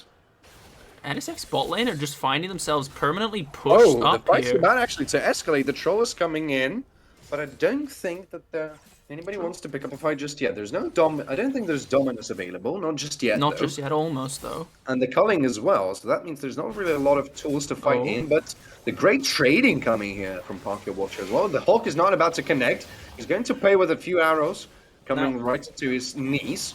this bot lane is gonna ding 6 soon, as I say that. Yasuo immediately hits 6. But yeah, now you can really, really look as the Yasuo to get in the face of Kaisamami and Nami as Xin Zhao Luchesco looking potentially for a top gank here, but Trundle is in the area. And it Going near, yes. does appear to just fizzle out, come to nothing. But now we do see the Blitz also hitting 6, but Kaisamami is also hitting 6 himself, herself, themselves. Yes. Themselves, yeah. Let's be polite. It's 2021. It's 2021 indeed. Oh, it means looking for that Luchesco will invade. find himself an angle to go for, and he starts to harass a little bit Kung Fu out of the jungle. And I think that the phrase "I know Kung Fu" is not exactly working this time around because Kung Fu will retreat. I mean, of course, just respecting that Loriso isn't in that top lane anymore, and he does have that priority. But it does look like Rusudas might get dove again, but he will spot it out and he will back off the wave. But that's a big wave to be missing, as Luchesco will now go and start up the Rift Herald. And in response, Kung Fu does look to be hovering around this bot side. Perhaps a cross-map dive, having seen the Xin top. Oh, good stun. I think the Slicing Maelstrom is still going to be used as well. Yes, indeed, a good damage coming onto Ruzo. And I don't think he's getting out of this one. Solo kill getting picked up. No flash this time. And I think there might be a world where you can see a bit of a fight. There was a lot of pinks, but I don't think that the fight is about to escalate just yet. Parker Watch, in the meantime, doing his death dance here with Xandar. Xandar's is still... The hook won't connect. There's a lot of There's a minion wall, so you can't really force this one out. A lot of dancing going on in this bot lane at the moment. The Blitzcrank dance. Bleed footwork, you might even say. Kaisamami getting aggressive damage. here. Kaisamami, yeah, taking a lot of damage, but he's now open for the hook, but hook is not going to go there. Kaisamami sees the hook, or sees the hook champ, says, you know what? You got nothing, bro. I brought my dancing shoes with me with her Berserker Greaves. The ghost, the flash available. I think Kaisamami was prepared for just a straight out brawl right there. It's interesting enough that he's 0-2-0, but he's not afraid at all, able to harass his enemies in the lane so hard. Down but not out. Definitely. You go out with a loud bang. Of course. Otherwise, you haven't lived your life to your full potential. Oh, Parker watching now, the one to try to pick up even more fights. Play Today is here to try to help him, but so is Luchesco, meaning that if it's going to be a fight, it's going to be 2-on-2. The dragon's about to spawn in just about 1 minute. It's going to be a cloud dragon, meaning one of the teams is really interested to look for it. As in the meantime, I don't think we have pointed out, but the Herald has been picked up by Luchesco. Nice, and super important as well, despite having 2 TPs, the only one with TP available for this Drake is actually Loriso. Oh, Kaisamami now might be the one in trouble. He's knocked up, I think. The tidal wave not going to connect because of the wall. And now you won't go anywhere, Kaisamami. You can't flush. You can't go away. A good ultimate coming from Yasuo as well. And this time around, that might be a little bit of a picky fight for them. Luchesco is here, and so is Kennen. Now you have Church to Bite Fire for Recursion Guard's going to be used. A good knockup, but not going to save you just that. Slice Storm is going to be used as well. Good stun and a flash coming out of Kennen. But now he's chased, and he's going to pick up himself the very first kill. He's still dancing around, he's still trying to survive, and he will going to be able to do that quite successfully. A lot of minions in the way of the Blitzcrank. He's trying to get away, he's trying to run fast as he can. Will the fight escalate furthermore? This is the big question. Ooh. Arrow not going to connect onto Xandas, meaning this is not the snipe you want to see, but Parker Watcher might be actually still looking for it. Dominus is not available for him, but he's just going to retreat, as the dragon will be started by Kung Fu, but he's now in the middle of the tight spot here. Lots of reinforcements, a lot of cavalry incoming. Play Today now going to get picked up. Yes, the kill is in there. Now the chase is about to continue furthermore. I think that this time around, chase won't really bring a lot of... And it is happening out of nowhere, but another Drake crucially picked up here from Momentum. They will find themselves on 2 Drakes now at 12 minutes. And, yeah, they also see themselves up about 2k gold, just over 2k gold, as, Yasuo just gonna get poked out a little bit. Not really too worried about the situation. Oh, good airborne tornado connected. And I think Xander's now the one to try to dominate his lane. This game begins to be such a chaotic action all around the map. You can feel how important is it for everybody here to try and win that game in force, but here comes Play Today. That's an immediate stopwatch coming in from Kaisamami, but he's going to be hooked, he's going to be airborne, he's going to be dead. Bento picks up the kill, and now Minecraft Drown is the one to try and run as fast as he can. He won't get out of this situation, but 1 for Ash is not exactly what you want to see on your team. I mean, again, and this is what we were talking about in draft. Your 2 immobile carries. If Blitzcrank is just in the area, you have to give this man so much respect, and unfortunately, Kaisumami just doesn't respect it enough. Pops the stopwatch there as well. Unfortunately, just you know, waiting in desperation, but just gonna find ourselves swooped off our feet by Flay today. There, straight into the tower, and it'll be interesting. Do we try to recap? I mean, big team fight. 2,500 gold lead, right? Yeah. Almost, no, actually 3. Actually 3 for SGM. 2 of that being on this Yasuo in the bot lane. Hyper carry at its finest. Yeah, I mean, completely. It's a gold lead, and it's a very, very effective gold lead. The gold is where you want it. Ooh, shield bow. Picked up. Oh, as well. Today. Maybe looking here for the hook. Does hit it. Yes, he actually finds that one. Now Renekton might be the one in trouble. Dominus is going to get probably. He's going to be forced down so fast. And Kung Fu now on the killing spree. And I mean, that is the Blitzcrank factor. He has been involved with every single kill Momentum have gotten this game. And that is really what you like to see out of a support like Blitz. He's not roaming too much, but like he's playing to his team's strength super well and finding really, really good pockets of vision and really, really abusing champions like the Ashe, like the Nami. Oh, actually might be looking for a way in. He does find the angle. Tidal Wave is going to be used as well, but I don't think he's going to knock him up just yet. He's going to be slowed. The knock-up coming on Chesko as well. He's very, very low. He tries to run for his life, but he's not going to run all the time. Exhaust now being used. 2 of them actually at the same point. And now do you run or do you fight? Luchesco is very slow. He tries to re-engage into the fight, finds the angle. A Immortal Shield Bow is going to be procced, and so is the Crystal Arrow. Teleport is going to be flashed in as well. Shut down. A rather nice one, but the blue team double kill. Now the Trundle is the one to feed. He takes the 2 kills, and Xandas picks up Minecraft Drowned here. Oh, in the meantime, I think the Slicing Maelstrom, yes, is going to be used, but here you have the Divine Judgment, and you need to try and find the angle to fight. But can you flash forward or flash backwards, you might even say, coming from Ruzu? Now he's stuck here in the wall. Shuriken is going to miss, but the next one is going to connect. 3rd kill now coming over to Larissa. Yeah, I was going to say, I was going to jump in and give a bit of a recap on that bot play, but I was like, yo, I see Kale next to Kennen. I'm just going to sit back and see how this one plays out.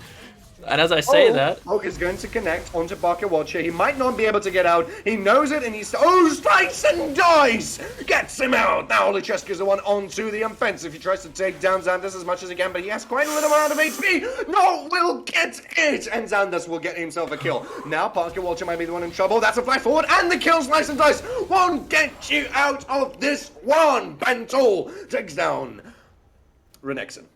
And this is quickly becoming a bloodbath. I mean, Larissa doing a great job of making sure Rusutas can't get this scaling hail pick off, but at the same time, I said it before, this Blitzcrank with an amazing flash hook, completely taking Parker Watcher off guard. He tries to slice and dice away, but it just isn't enough, and once he gets hooked back in, this is a very, very fed Yasuo. You do not have the capability to contest this man at the moment, but Kung Fu will pick up the 2nd Herald of the game as a prize for this sheer amount of pressure Momentum has gathered themselves through the Trundle, through the Yasuo, through the Blitzcrank, and now Drake is going to be spawning. I don't know if they will look to contest. May I turn your attention towards their itemization? Yes. Oh, no, wait. Tidal Wave coming in there. It's not going to find anybody just yet. Crystal Arrow just flying, switching over the ear of Trundle, but now that's the time for Benson to come in. He's quite low, though. He has to flash away because even the Immortal Shield has been procced, and this time around, I don't really see like this is the best moment to be for if you're SGM. The Dragon might be discontested now by your side, but it seems though they're still trying to look for a way to go in. There's a few tools that he can still try to use. Getting some vision, that's a hook! Connecting onto Luchesco. Now you don't have a jungle. How do you contest the dragon? This is a very big question. I think the answer is you don't. NSF looking to try to disengage. You still have the Slicing Maelstrom, I think, available for you, so that means you can try to look for an engage. Dragon's going to be reset, and both the teams are continuing to have a stare down. But this time around, Ashe Maybe looking for a try to reset here, but still stays here. Parker Watcher going onto Divine Jungle, onto Bento. He's still alive. He's not dead, but the Killer Croc finding himself a kill. A second one going over to not Rakan, I'm sorry, but Cannon rather. And Minecraft Drown is going to pick up himself a first kill of the, not the day, but the game.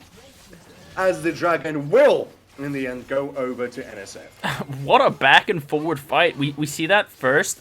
A bit of a 4v5.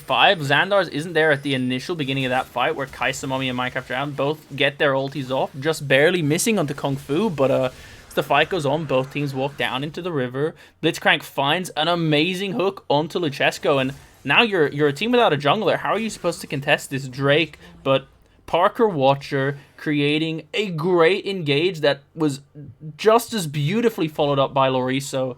And once you get this huge Maelstrom plus a Renekton, I mean, you're not going to be able to kite away because there's an Ashe perma-slowing you behind it. And once you get onto this front foot, it becomes very, very difficult to run away from a team comp with an Ashe in it. So, yeah, once Momentum find themselves on the back foot of the fight, they're just forced to do their best to try and get out, but it's just not going to happen. But a huge, I'm going to call it an outplay just because the gold deficit for NSF at the time was as big, but yeah, now we can see the goalie definitely closed the gap a little bit.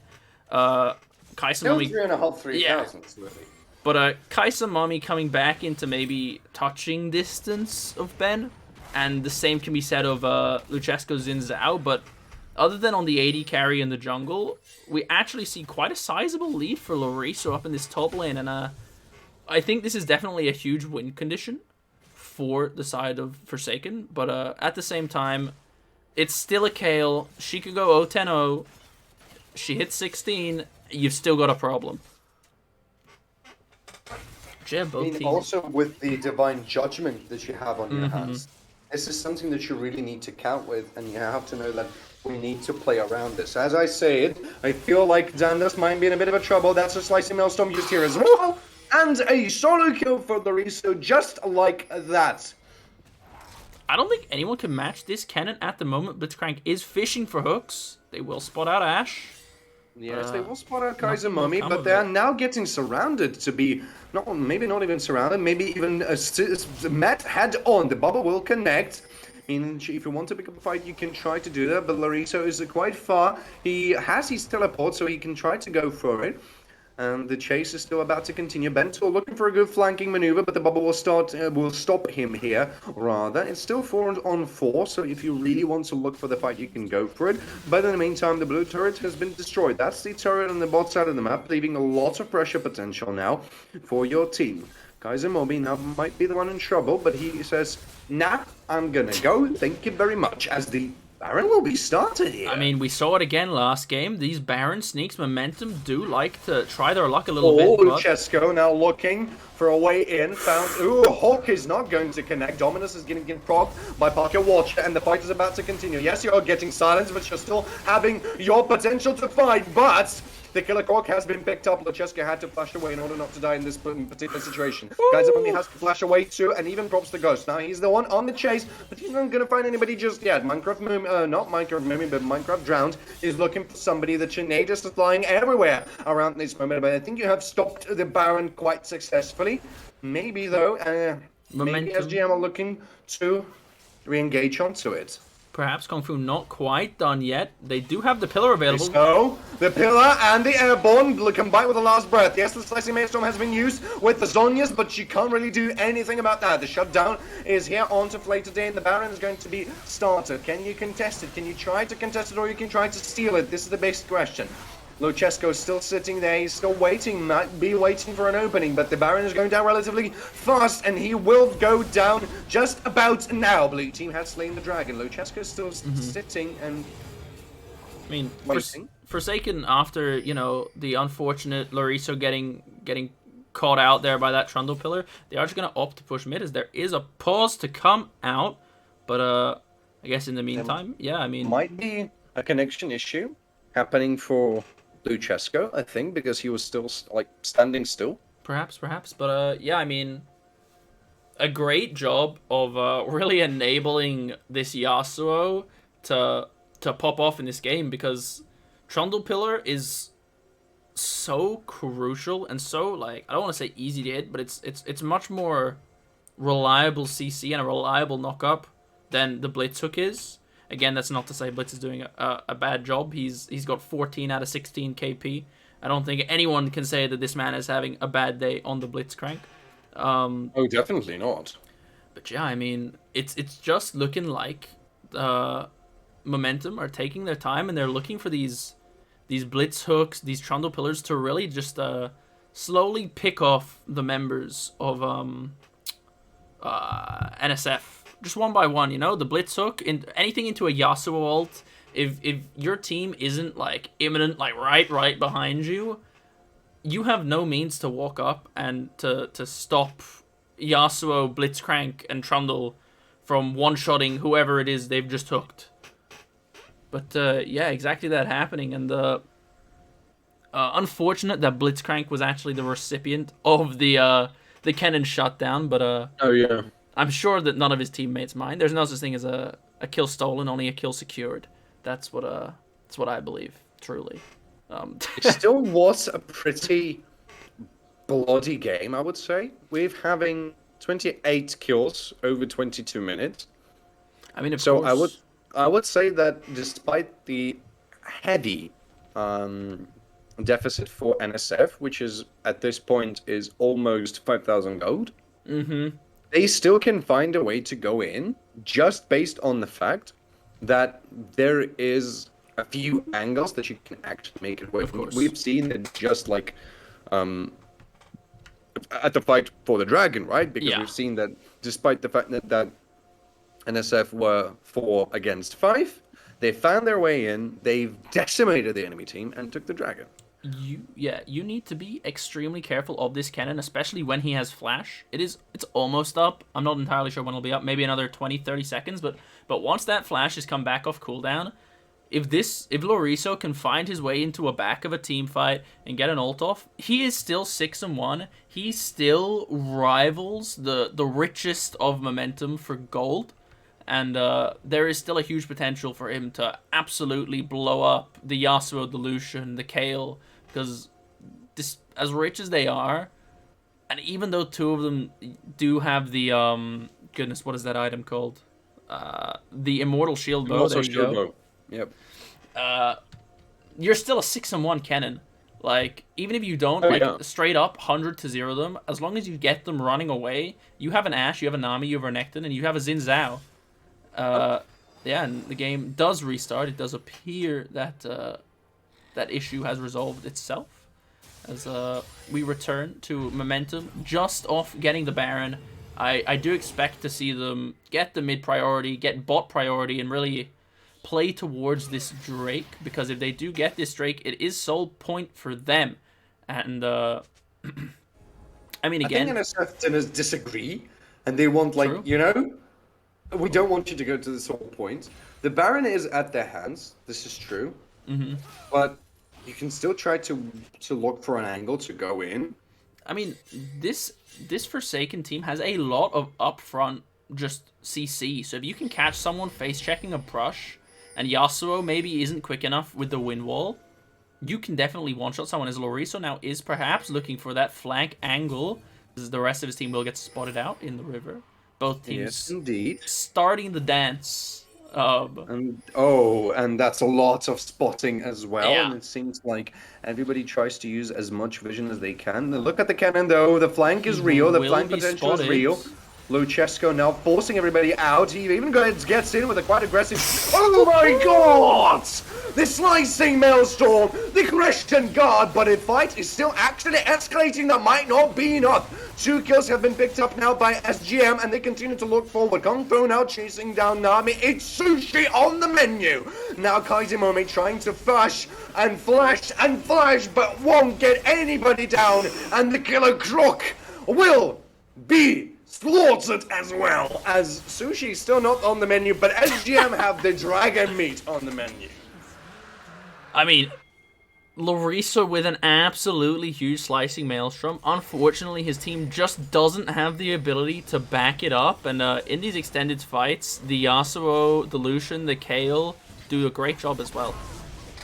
What do I have to say? Sushi is on the menu. Sushi is back. Yep. The dragon meat was not enough. They wanted the sushi. They came back for it, alright?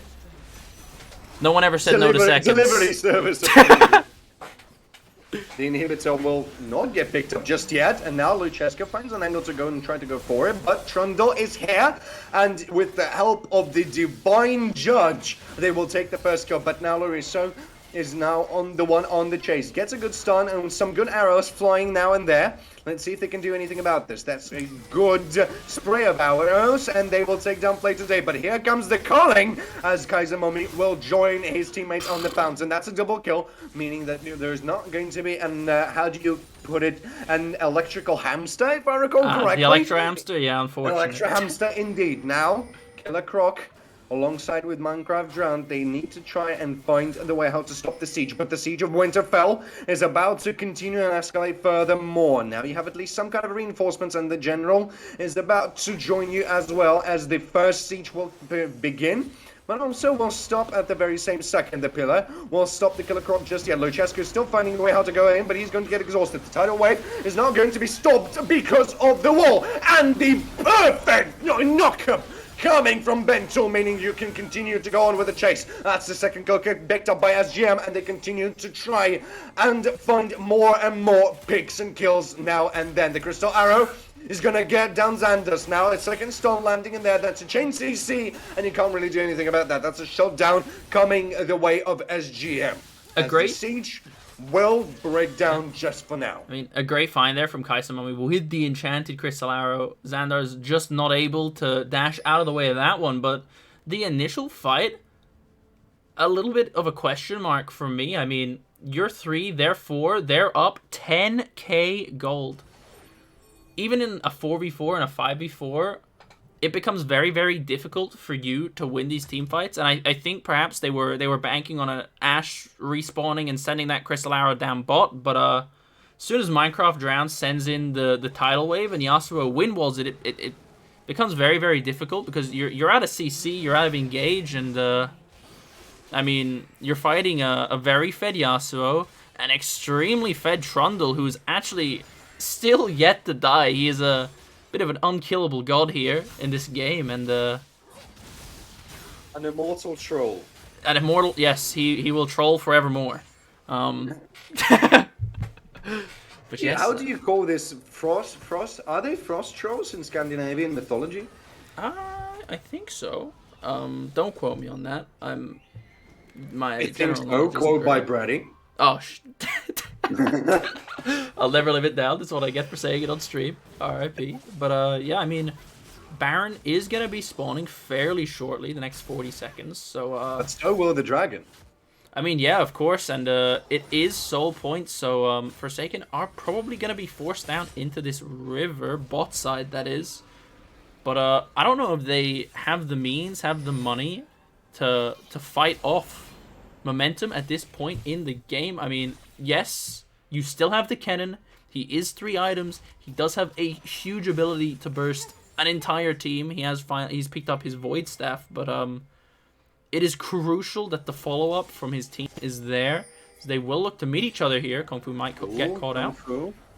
But I don't think Luchescu this time around wants to go into the fight. Yes, he is the general, but the general might want to stop, of course, a little bit to reminiscent and think about his life, survey his options a little bit. But now with exactly with topside river control, let's see if momentum now, will. Larissa will be spotted on the ward here. Will momentum even opt to take this fight? They could just wait, perhaps, and they might be looking to just wait it out and go for this Drake. Oh, that's Luchescu coming in there. Good beginning of the fight, but he's relatively chunked down quite quickly. Good pillar, but it's not going to find a lot of knockouts. Divine Judgment is going to be used as well as the stopwatch, and the culling will find quite a lot of targets there. The fight is chaotic, it's fast, and 2 kills have been picked up already. But now Killer Mummy tries to... Oh my god, the Hawk will find him down, and despite all of the tryings coming from NSF, Only Nami and Larissa are now the ones to stay alive and try to live to tell the tale. They'll have to try and withstand the siege that's about to come. 4 members of SGM looking to begin the siege, looking to take down those Nexus turrets and force a tiebreaker, force a match point. The first turret is about to go down, and so will the second, as Larissa and Minecraft Drowned are going to force to see the Nexus to fall. I mean, yeah, even though that fight actually looked so good, they completely took the Yasuo out of that fight. But look, it's the Blitzcrank factor.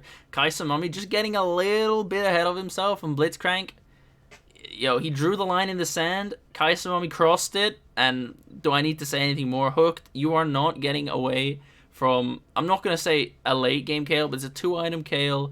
It's a 3-item Lucian, a Trundle that is unbelievably fed. And once that hook turnaround happens, yeah, it becomes very, very difficult then to keep that fight going. And super, super well played from Momentum. And they will take this one to a game 3. Match point. 1-1 at the moment. Now something that awaits us. I mean, true. I mean, we've seen both sides here. It does seem to be whoever gets the Lucian seems to be taking the dub. So, perhaps contested for the 3rd time. But I definitely think the Yasuo and the Trundle, the Blitzcrank, those 3 had a huge part to play in bringing Momentum success into this game. But yeah, super interesting. Despite the last minute swap, the Yasuo 80 carry, I think it took everyone by surprise. But yeah, I mean, and I think we will break for 5 minutes, 10 minutes.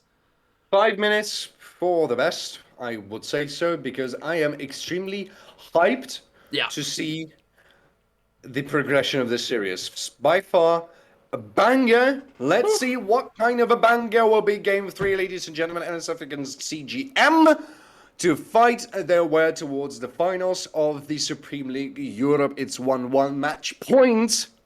Winner takes it all. Don't go anywhere too far. In 5 minutes, we're going to be back to see the conclusion of this banger of a series.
And we are back.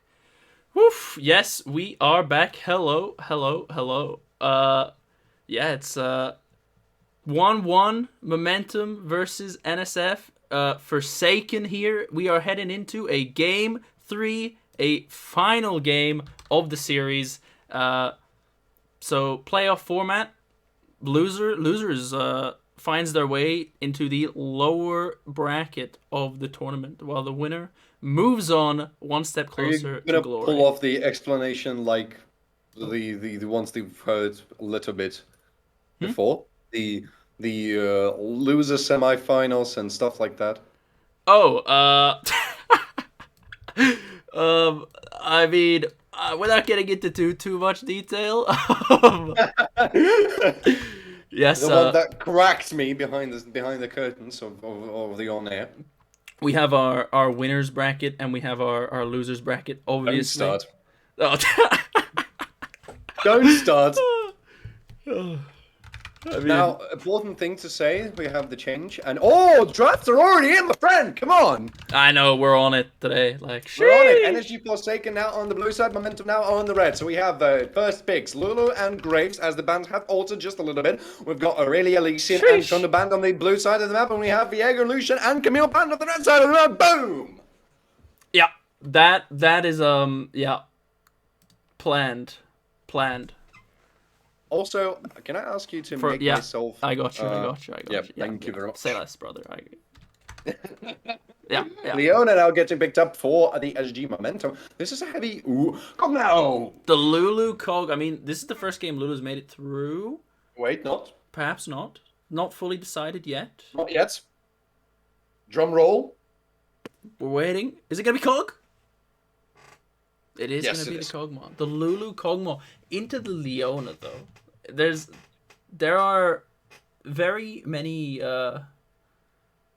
lanes into the Hecarim. I mean, you have the Lulu Cog. You are just looking for an engage. You are just looking for a beefy front line.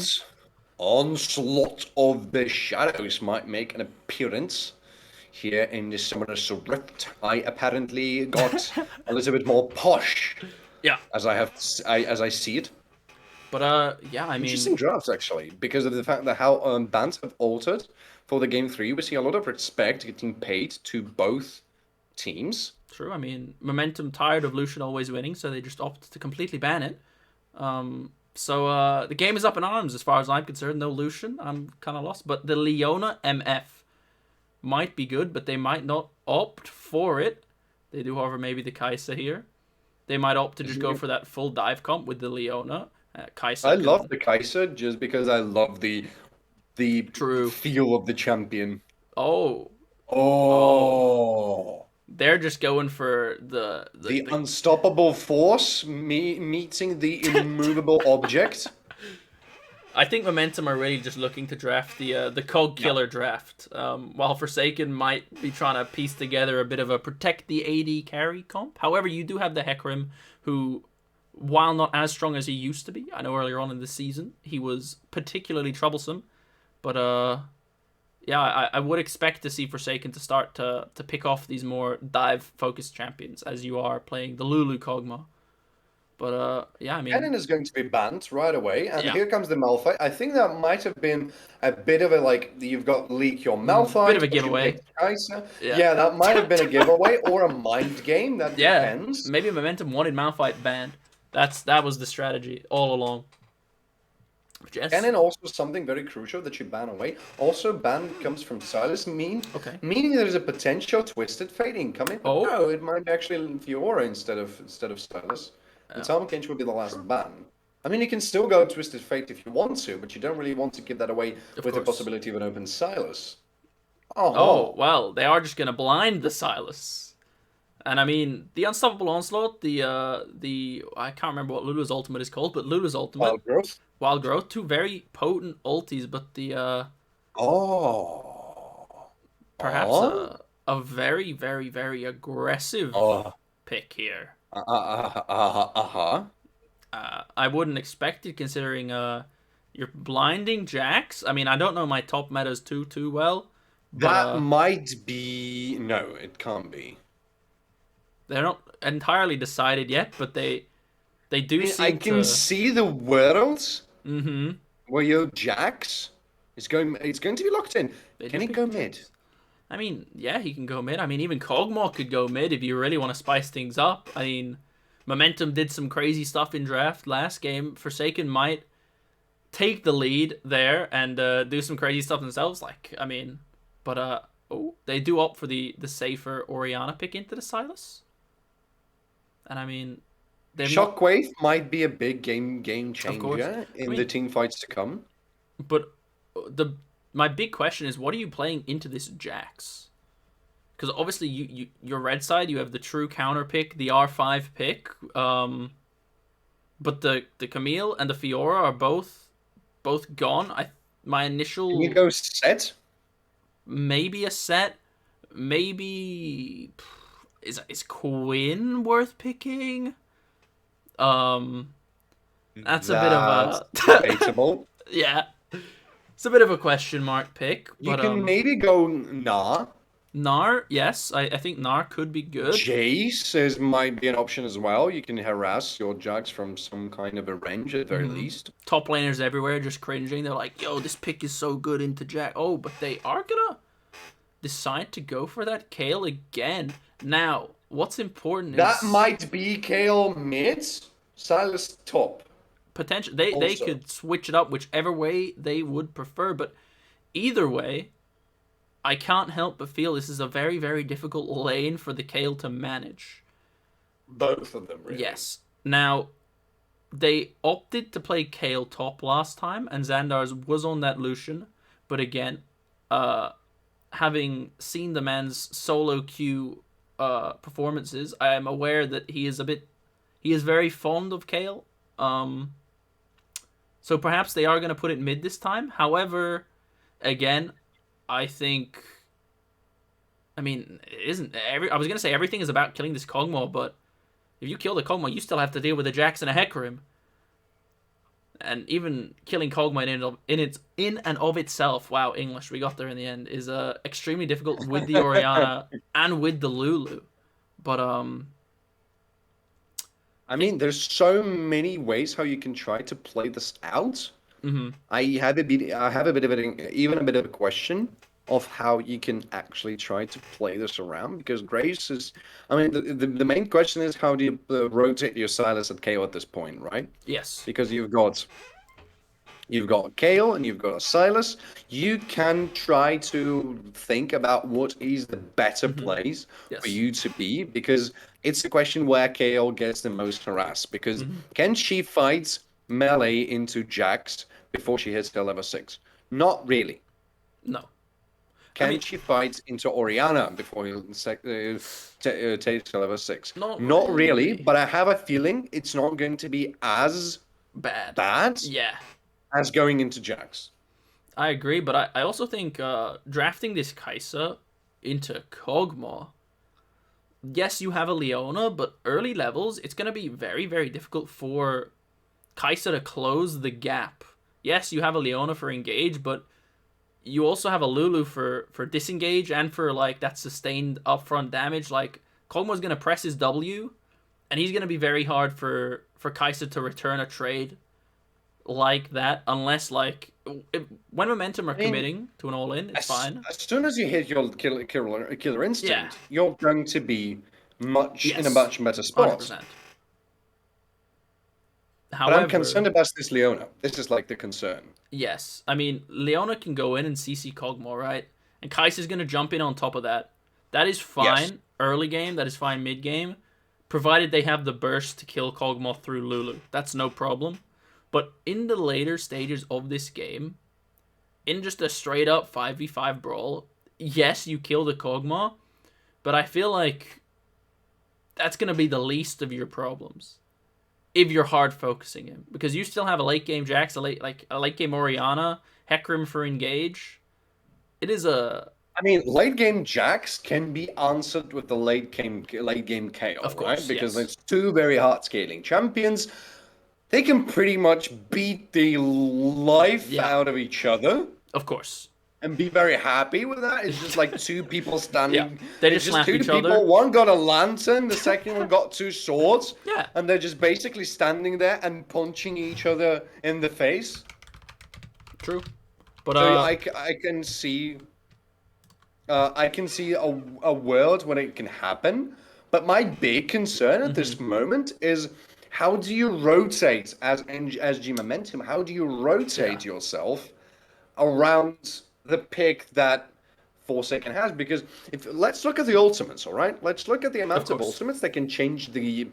Sure, Cogmal with the opportunity to snipe, yeah, that's sure. okay. Okay. Then you have Onslaught of the Shadows. Yeah. You've got Wild Growth. Yep. You've got Shockwave. Yeah. Those are three big ultimates that you can steal On the away. side of CG Momentum, you've got Collateral Damage, Yep. which is big. Yeah. You've got Solar Flare, Also big. Divine Judgment, Mm-hmm. and then you have all of the three ultimates that your enemies do have. With some great follow up from Kaisa as well. Exactly. But And this blind pick of Silas, mm-hmm. I have a feeling, provided with much more opportunities for SG Momentum, especially with the Oriana getting picked in there. Yes, Mm-hmm. it's going to be it's like 1-on-1. We still do have a shockwave of our own, but Yeah. now you've given away a shockwave to your opponent. True. I mean, I half agree with that sentiment, but it's also it's back and forth, right? Because I feel like you've got to give the lane over to Jax. I feel like mid lane could go either way early on, and I actually feel like this Lulu COD can exert quite a lot of pressure onto the Leona Kaisa lane. So I think Forsaken can find themselves quite a strong early lead and early lane priorities, which propel them and get them to those late game stages much quicker. And if that's a situation that does end up occurring, you can have all the engaged tools if you want, but if you don't actually have the damage to like make them worthwhile, this Kog'Maw is just gonna machine gun your team into non-existence. Oh, you can't really go in as Leona True. onto Lulukok because the moment you go in, you're just getting instantly polymorphed into a squirrel and you just hop your way away. Yes, of course. You're getting very much denied any sort of follow up as the Leona. You go, you E in, maybe you solar flare, you get squirreled into knocked up by the wild growth, and then you're kind of sent running with your tail between your legs, back from the tree from Quite whence you literally came. this time around. Oh man, but yeah, I think again it's going to be super interesting, kind of similar to the first game, where Momentum had that more kind of standard traditional comp with, but now it's tables turned. Obviously, Momentum have that kind of skirmish heavy attack from all angles kind of thing, where Forsaken, yes, they can do that, but I think where this Forsaken team is going to excel in this game is that kind of front to back Hecarim engage with an Oriana, and then you just have Kog'Maw raining absolute like Raining fire. yeah, the kitchen sink, on your hand. everything. But that's how I feel this is gonna go. But let's see if Forsaken can execute and do what Momentum could not in that first game. But at the same time, I think both teams have drafted a very particular style of play. Obviously, one is very scaling front to back, where Momentum is a bit more 3v3 skirmishes, 2v2 skirmishes, that kind of thing. But as you previously stated, getting Momentum's rotations correct and getting them around the map at the correct times becomes extremely difficult when you have the lanes Excuse that you me? have. Hello?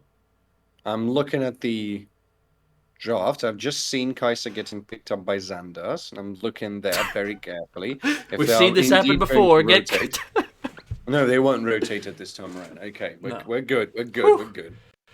Oh. Sheesh. Nothing spicy at the end of that one. Okay. I didn't I even mean, realize. it was close. I was like, you got closer to the camera. I was like, yo, is there something wrong with my hair? Is the stream okay? Oh, man. My colleague is starting to be close to the camera. Is my hair okay? Yeah, we good here? Is it starting to fall off? Yeah, I mean, no, that happened a long time ago, man. It's fine. It's ropes these days. Oh. Mate, You might need to think about using the different shampoo. Yeah, I think that's it. Head and Shoulders, just it's not cracking up to what I thought it would be. Oh man. Yes, this is what it's come to. So what hair products do you use, bro, man? While we're on the topic. I actually have no clue. There's a shampoo Yeah. I've been picking up for years now. I just Yeah. know how it looks. Nice, nice. I just go to the store. I just see a shampoo. I go, hello. that- Thank you. Goodbye. Just went away. You're not a 10-in-1 body wash, shampoo, conditioner, I don't know, mayonnaise, all the condiments kind of guy. You know the stereotype. Mayonnaise. I mean, it's just 3-in-1, 4-in-1. Why not just go whole hog, man? Like Just ketchup, Ketchup, mayo, mayo. mustard, but you put it on everything, bro. No problem. It'll solve it for you. Yeah. This is what it's come to. I am amazed, Yeah. thrilled, slightly will broken. That's okay. That's what League of Legends will do to you, you know? That's why we're all here. Starting to play from season 3. What are your feelings about League of Legends? It broke my will. Yeah. And yeah, I mean, okay. We're about a minute out from getting into game. We can both see how these drafts are looking. Predictions. Predictions. You want to Tell throw? me who wins. Look, I think the real winners are the viewers, you know?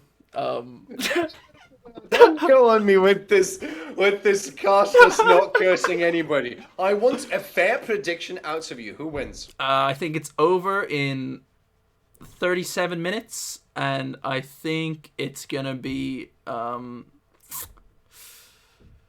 gonna give it to Forsaken.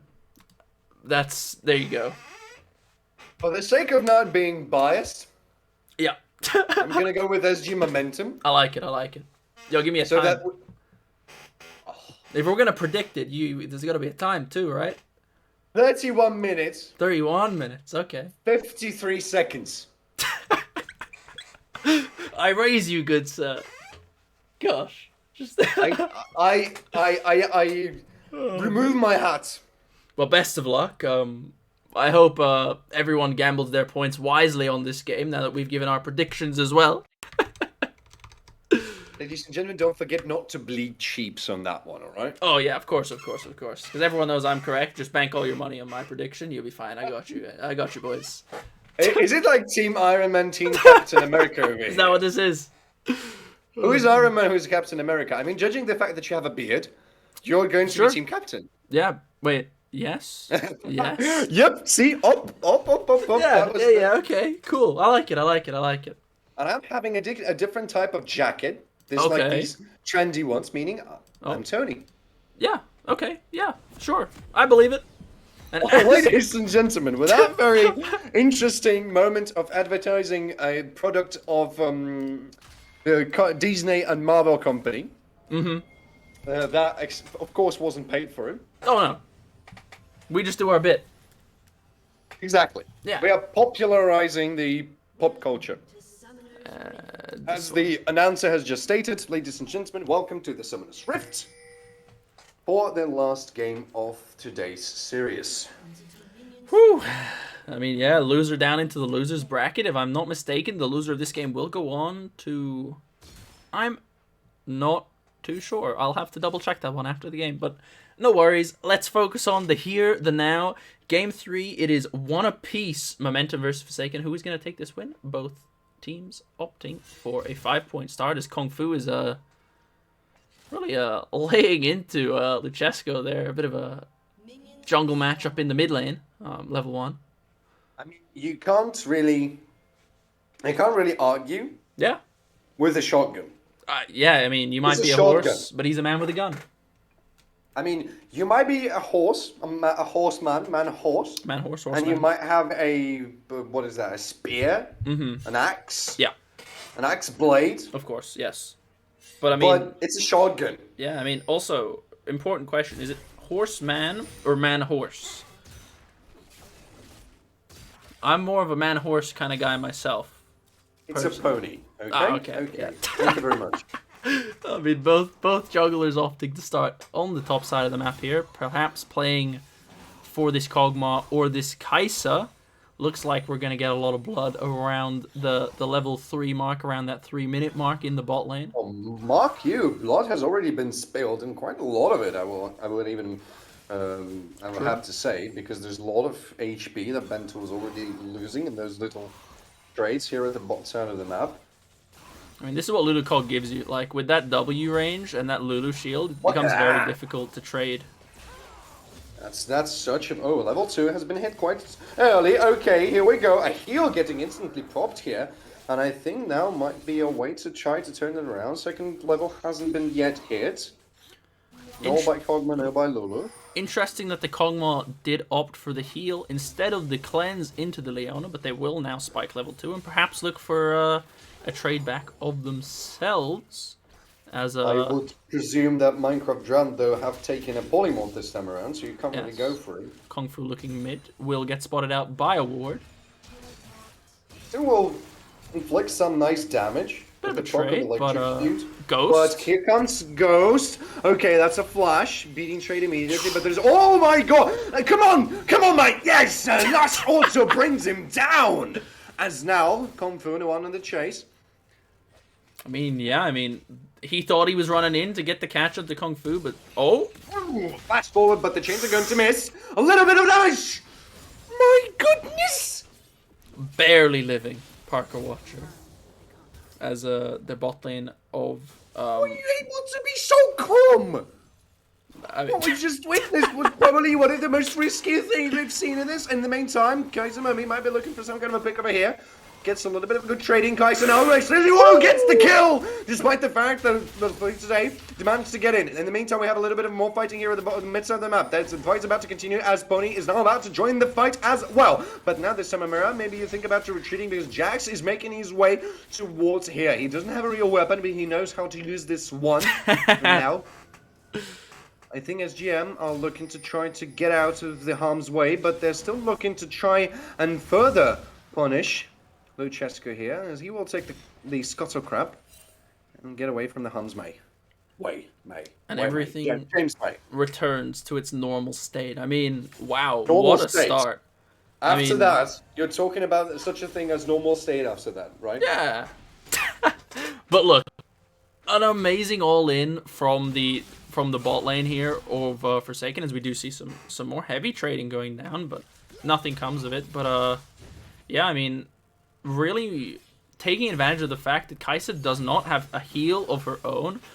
Once the Leona is forced to start walking backwards and isn't really looking for engage anymore, she becomes a lot weaker, as Luchescu is looking around the bot side. He's indeed looking. The fight is about to begin. The exhaust coming in, but here comes the cavalry now. Flay today might be the one to try to retreat. Here comes the teleport, though, coming from Xandas. He's not full HP, but he can still try to change something. The chains are going to hit, and now Leona going with a very long-range engage, as she's going to pay for that with her own life. Now maybe Luchescu looking for a way to go in. He's here. W will connect onto Kai'Sa Mummy, but he will be forced to get away. He is Luchescu's still here. I think we might see a little bit of more action now this time around. Okay, the W will connect. I don't know how little HP this man has got at this moment, but he's got 30 HP. This is unacceptable. Yeah. I mean, again, I'm momentum committing 4-man strong to that play, but Leona just getting a little bit overzealous, going in for that re-engage, but again, her team's already used everything on that first all-in trade, and they just can't help her that second time around. Kai'Sa Mummy picking up another kill. He is 2-0 on this Kog'Maw now, and he might not have the greatest CS, but level 6 has been hit, but I think it was hit by both of the top laners. Now you really can try to... Oh my god! Ruzu picking up the kill. Saves his ult, saves his flash, and living by a fraction of a second. Parker Watcher blessed and even that is being Gods kind. are smiling. My ancestors are smiling at poor me. Can you say the same about yours, you emperor scum? Says Parker Watcher, and gets away with. I don't even know how. I don't even know what this game is already at this point of the game. Now Cavalry might be in a little bit of a trouble. Yes, Jax is making his way towards here, but okay, that was a steal. Here comes a Ghost. I think the Ghost has been propped now. The Monk is in here, tries to go for a little bit of a fight. This stun is going to connect both of the teams, but I think Shockwave is going to save Luchesco here from the arm's way. But the fight I think is still about to continue, or maybe not. Parker Watcher barely saving his team right there, and perhaps even looking for an all-in option onto Xandar's. He is getting low, but he does still have, is it the Kingslayer to heal up from? But yeah, I mean, Graves will look to invade now that he has seen that Luchesco's extremely low after that last trade. It is definitely true. I'm thinking about if there's going to be an all-in here at the bot. I was like sitting there ready like a predator in the bush. I was still thinking that is Flay today going to have his Leona syndrome and just go in and fight? Of course. Or not? And I mean, no. Because they didn't take that window right there, I mean, Luchesco now is in that bot area, and Parker Watcher is also perhaps rotating down or just looking for vision. It does appear to be the latter. But, I mean... Also, mind you, the Drake has been spawned. It is a Ocean Drake. True, and I mean, Rasutas really putting the pain down onto Loriso here in this Kale lane. You wouldn't have perhaps expected it, but that once Kale becomes a ranged champion, it really makes a difference, as they will now look to start up this dragon 4-man strong. Neither top laner nor mid laner has TP to come and rescue this one, so they will just look to give it Kung Fu pathing towards his red buff. It is indeed so. Now that's going to be the first Drake of the game. Next one is going to be Mountain Soul, leaving us with either Clouds or Infernal Soul. I mean, I don't think I've seen an Infernal Soul now for the longest of time, as I say that. Some more very, very heavy trading. Kaisa might be really doing a great job at pushing Ben out of these lanes with this lane, or this range advantage once he has his double. Herald has been started. Nice. By Kung Fu. And obviously the desperation Grump is more important than Herald, so we will see that happen as Ben does Ding 6. Actually has been hit by Ben. No? Oh yes. I can't see. Ben Tool has Ding 6, but Forsaken also 6s across the board, as Luchesco might be looking to lane gank this, or maybe even just straight up dive. It seems so. It seems to be the case. Yes, it is. Onslaught of the Shadows is available. Solar Flare is going to stun them for a long time now. Luchesco is quite heavy in there. Goes with the Onslaught of the Shadows as well. Bentor is going to get picked up. But he will also lay his life for this as well. And it seems Xandas is the one to bring down the Lula. Good stun and chains onto Kaiser Mummy. He tries to run away. Flashes have been burned. But the long range engage will get him. Will you die from that pass? Come on, mate. And the W will not save. Like today as he died from Kaiser Mummy. In the meantime, there was a Herald spawn here at the mid side. Is it going to have any kind of continuation? No, it won't. Forsaken doing such a great job of not initially taking the tower aggro and getting the Solar Flare out of Flay today, but Ben Tool and Flay just proving to be too difficult to lock down and too difficult to kill, and they will end up trading 3 for 1. I mean, a great roam down from Xandar's, admittedly, but Kung Fu might be in a little bit of trouble, but here comes some reinforcements. Shockwave is going to be used, but it's going to go absolutely out in the mist. Now, Parker Watcher might look for a way to disengage from the fight, and a little bit of harassment going on to Xandas as well. Jax might be in a little bit of a trouble here. Comes Graves. I don't see if he has... Yes, he has a collateral damage, but he... Another solo kill. Another solo kill from Rasutas onto Loriso. He is having the dream Kale game, and at the rate he's going, he's going to be in such a good position to hit his item power spikes, his levels power spikes, as I say that. That's all. He's polymorphed. He's flashless at this point because he needed to go for the option of flashing away from the harm's way. Luchesco will be spotted, as will Flay. He will be stunned as well. That's not a steal of the ultimate, but he's trying to go for it. The Solar Flare is going to find its target, and they just chunk down the clockwork machine as they take the kill for their hands, and Luchesco just knows that he needs to get out ASAP at this point. And at this point in the game, Momentum looking so dominant. They're up 2, nearly 3k gold. I mean, if I'm not mistaken, gold leads in almost every single lane except this bot lane. Kaisa Mommy, really the shining beacon of hope here for Forsaken in the early stages of this game. Oh, Lulu might be the one in trouble right now, but here comes cavalry reinforcements. Wildgrowth is going to be used as well. And there's a teleport coming onto Ben, so you have to run, but you won't run this time around. Now, the cavalry still moving forward. That's the onslaught of the shadows, but the flash away coming from Conco almost instantly, meaning that he's in the safe zone. But this pony is very fast. Knockback airborne. Here comes a shockwave as well. And he almost... Oh, he will take him down! That is the power of Red Smite, but a beautiful TP there from Parker Watcher to deny that all-in bot side. I mean... Oh. No. Okay. But yeah, I mean, a great TP. They just barely didn't have enough damage to catch Minecraft Drowned out. He gets the flash, he gets the ulti on himself, and he gets himself out of there. And oh, the fight is still about to commence, though. I think Xanders is looking for a way in. Managed to go with all the chains, and they get a knocker from the Wildgrowth as well. The Solar Flare is going to go rather white here, but he will take the kill regardless, as that's already a 4th kill in his back pocket. I mean, Xandars is starting to look very scary. He's 1k gold up, but Kung Fu is also 1.3 gold ahead and 3 levels up on Luchesco, his counterpart. Now, I don't know how that's going to translate later on, but this pony is not enjoying himself at the moment. But again, Kog'Maw sitting 4 kills, sitting first item completed, up 20 CS, up almost 2k gold.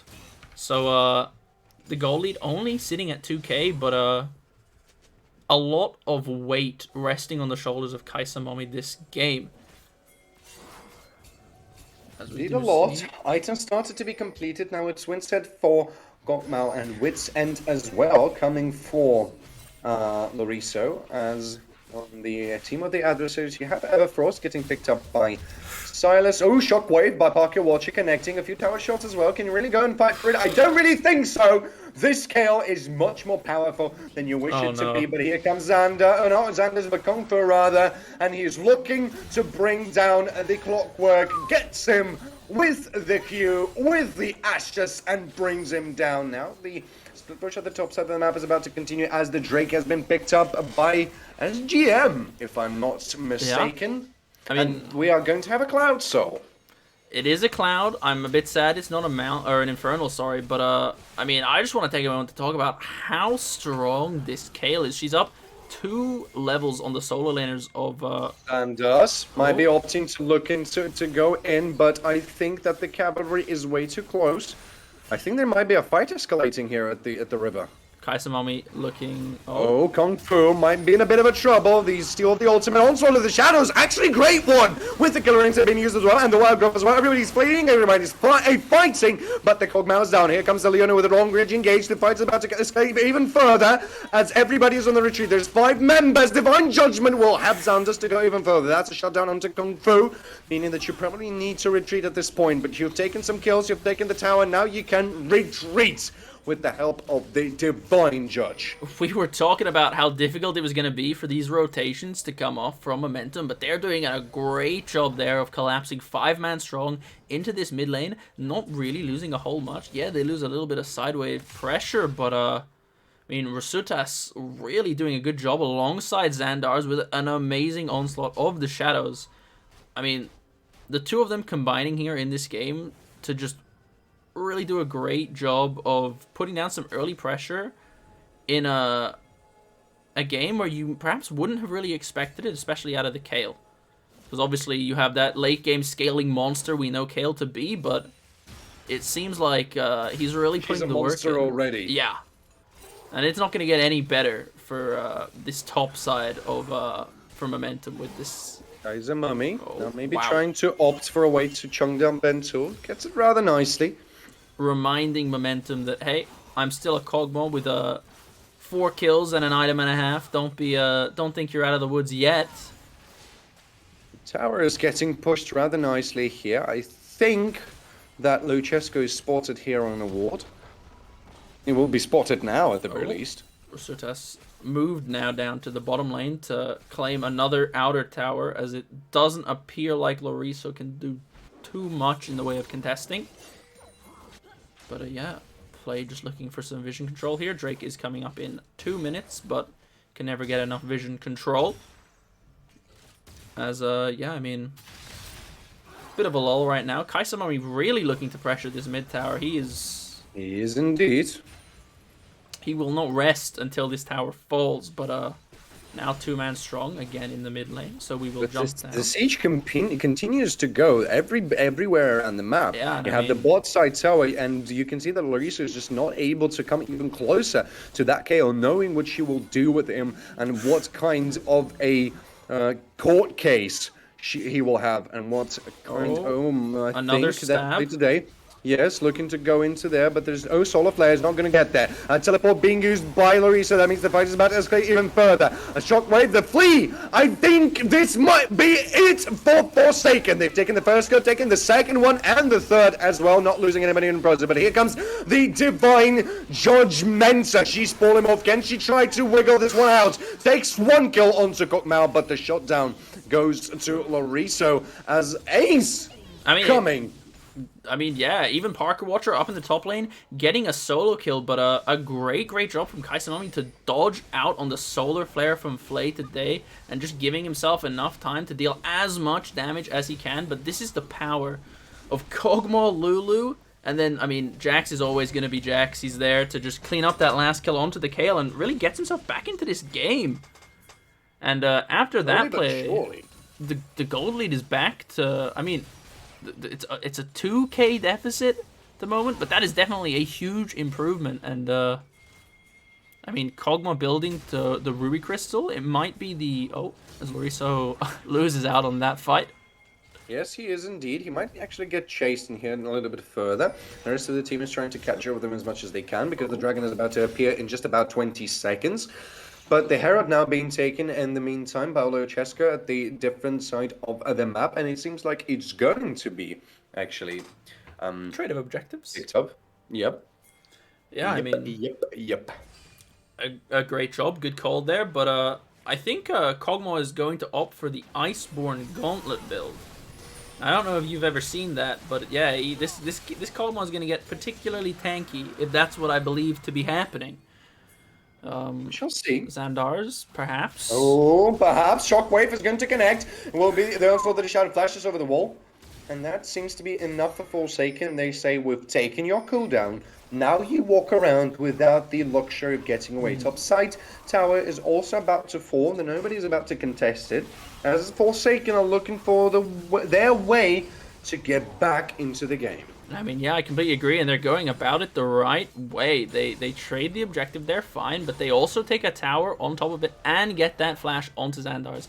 That flash is going to be super crucial, because without it, he's not going to get as an effective engage with, say, the Shockwave or the Wild Growth that I keep forgetting. Obviously, the Hecarim ult is you don't really need flash for that one. Just press R and go in. But again, I think a lot of the weight of these team fights does still rest on Kaisamami's shoulders, and the rest of his team, as far as peeling him and keeping the enemy team at bay and giving this man enough time to just rain hell upon his opponent. I'm still waiting for the comeback of the Mercenary, because Pentool is now sitting on a champion that can pretty much bring hell upon the heads of the enemy team. But the only problem is he's so shut down. He has only one item at this moment, which is the Kraken Slayer. Yeah. Now, I mean, yes, he has the dagger, the one that a very known old league YouTuber Spazzy called, I think, the Bork, if I'm not mistaken. But yes, he has the Bork. Yeah. But it's not enough. It's not enough at this point. I mean, Kai'Sa does have the Q upgrade, but oh, Minecraft John might be going into a very big amount of trouble. He's going to be kicked here just almost instantly. The Onslaught of the Shadows will be trying to be used to get away, but it's a slaughter now for the Forsaken, as they're going to take the double kill. This could be a Baron. This could be potentially a Baron, but Betul might be in a bit of a tight spot here. He's very low, and he's forced to go for the retreat. I think Orianna is still here. No, he opts to stay here. He's in a very tight spot here. He might get executed or even picked up. Good damage coming from Parker Watcher. He's still trying to find an angle, but he will find Bentul here. and forcing him away and might be even trying to chase him down. But the damage coming from the Baron is quite a lot. Kung Fu decides to go onto the oppression, tries to go for the chains, and not going to. Barely connect onto Parker Watcher as he is one-man army at this point of the game and tries to deny the Baron for the SGM. And he just does that with a complete grocery. Now, Kung Fu gets away, but this time around you have a little bit more problems. You have the Jax, he has the Lantern able to try and pick you off. He takes the red buff. No, the red buff has been taken by Kung Fu. Now might be a moment for Forsaken to start their Baron of their own, but you have a Kayle at the downside of the map. She is split pushing and she doesn't. No, she has the teleport available for herself already. So if she opts to go for it, she might be. A double teleport coming in. The fight is about to escalate even further. Now the Baron's going slow, but SGM, but not SGM, rather Forsaken decides to retreat. SGM fighting for priority here. Super intelligently played there by Forsaken, forcing the double TP. And once they've got it, they're like, cool, we've got everything we wanted here. And now Forsaken sit with double TP advantage. And I think that's going to be super crucial as Rasutus does move in to clear out that vision again. But Forsaken will just take control of this mid-wave. This indeed. 1 minute and 20 seconds until the next Drake is going to spawn. The Herald is now going to be dropped here at the mid. But the problem is you have a lot of different people at a lot of different parts of the map. But you have to make it in time to go and fight against the Herald. It will be done. 1 minute and 3 seconds until not the Baron, but the Drake rather, is going to spawn. Now, it does look like they are going to look for a reset. They will give control of their bot side jungle up here to Forsaken. But, I mean, I think they still have their eyes on this Baron. And I think they're happy to give Soul Point for a shot at getting this Baron buff. But the TP will come in here from Parker Watcher. That's one TP. Second TP is available on Jax. I think they're going to be... I think they're going for a Baron. I mean, they have TP advantage. They see Ben in the bot lane. He has no way of getting up there, and the Jax has TP. They begin. Another TP will getting burning here, but the rest of SGM are slowly making their way here. The Baron is getting relatively low, relatively fast. Now you need to make a move, you need to pull the trigger. The Onslaught of the Shadows will be stolen, near-sighted. The smoke is in here, and Flay today goes with the Solar Flare, and the fight is about to escalate furthermore. Good Shockwave, bringing 3 men up, knock back, and the fight is just going crazy everywhere around. Divine Judgment will bring 2 kills now for that Kayle, as Silas will go golden. The Baron is going to be resetted. The Silas will be on the chase, and SGM clean the house, bring Forsaken down, and now they have the option to start the Baron for themselves. I mean, yeah, they are just going to get this Baron for free, but full credit to that team fight. They have so much CC, and once you have the Unstoppable, the Onslaught of Shadows, whatever it's called, the Heck Remote, yeah. That is the one. As soon as Xandars picks that up, it becomes so difficult for this Kog'Maw to navigate these team fights. Because not only does it start to fight for his whole team, he's then immediately on top of this Kog'Maw, and that is an 8-1 Sylas. You are not able to survive the Sylas, the Leona. I mean, even on top of those two, if you do get out alive, you have a Kai'Sa coming in, like ulting into the backline as well. You don't have the survivability yet to survive that kind of upfront burst. As we do see Kai'Sa Mummy opting for what looks to perhaps be a Spirit Visage third item, opting to avoid getting a Mythic for now, which Kog'Maws do. Ben. Yeah. Missing the Collector. A bit of an infamous item. Yep. Might be very crucial in the team fights that are about to come. I think the whole game plan here is we're going to blow up Kog'Maw and we're going to do it fast. And I completely agree with that sentiment, but I think it's just a matter of time before this Jax does start to pose major threat to the side of Momentum. But that being said, Rasutus is already terrorizing the Rift, who is now level 16 in 25 minutes. This is a late game Kayle at 25-26 minutes into this game. That is terrifying. As it is indeed. Both teams just dancing around the mid lane now. No objectives up for a while, but looks like Momentum are just going to walk down this mid lane with the Baron buff. The Parker Watcher sitting in a flank, looking for perhaps a big shockwave, but it is not to be. Kaisama, we will just clear out the wave as Minecraft Drowned will clear the vision, allow the... Oh, and here comes the shockwave you've been talking about onto Bento. He's very, very low. He needs to think about how to get out of this situation. Gunther will bring a lot of onto the table, and the onslaught of the shadows is going to go rather wide. Now the cavalry is the one who has to go away, but maybe, just maybe, you can still think about the way how you can get back into the fight. A little bit of a big exchange between the teams, but who will be the one to pull the trigger?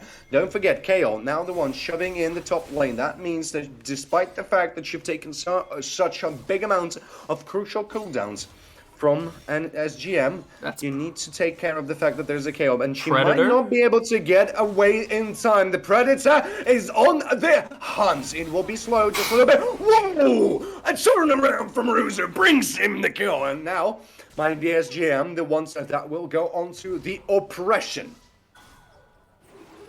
The hunter becomes the hunted. It is indeed. As Rusutas again establishing that he is the apex predator here, as Luchesco does get sent back to the fountain. But again, Rusutas really becoming a problem in these side lanes. No one has the ability to match him yet. And while, yes, we do see that 4v4, it does look like NSF are finding these initiations onto Ben through the use of Parker's ultimate, the Shockwave, but the pressure Rusutas is creating in these side lanes is just almost insurmountable at the moment for the side of Forsaken, as Momentum might look to catch Loriso here. I think they might be able to do that without any kind of problem. We're going to see what happening is on the mid lane, but I would love to see what is about to happen here at the bot side of the map. Now Larissa tries to get away. He goes even on the ward. He will use his parry ability and even stun, but an Everfrost will... Oh, and you game to play today. Killing Instincts. Killer Instincts are going to grant him a kill, but now Combo tried to get away. Will burn down because of the red buff, and the base is about to be sieged. But here comes Kale, the Divine Judge, the one who will bring down justice upon your head, and they recognize the danger and decide to get away and retreat from the fight. 56 seconds until the dragon is going to spawn, meaning that the one of the teams really needs to think about taking the pressure at this side of the map. Don't forget, NSF are the ones to sit on the soul points. I mean, a great heads up kind of play there from the side of Forsaken.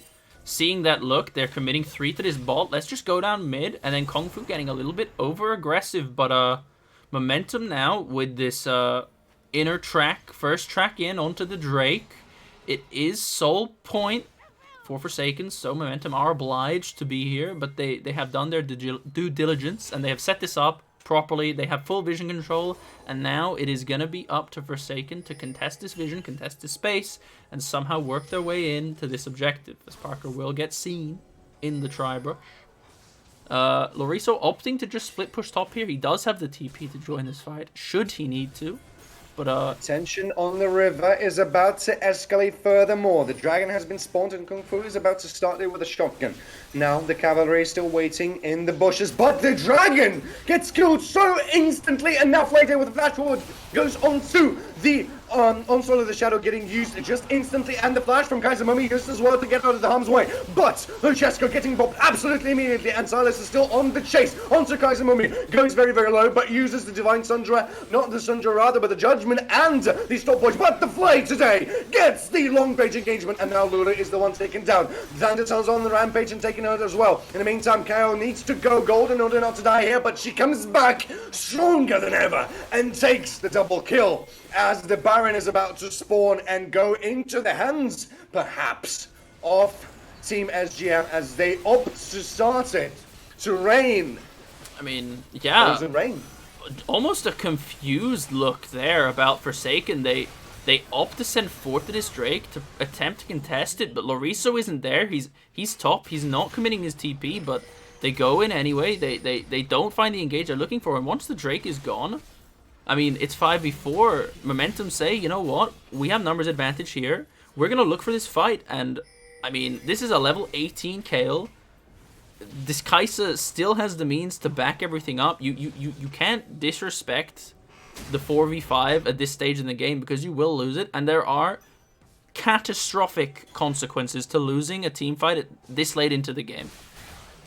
It is indeed. Now the bot tower is about to get picked up, meaning that the Baron buffed minions now can try to go and take a little bit of a chunk of their own. But SGM opts to a little bit of a reset.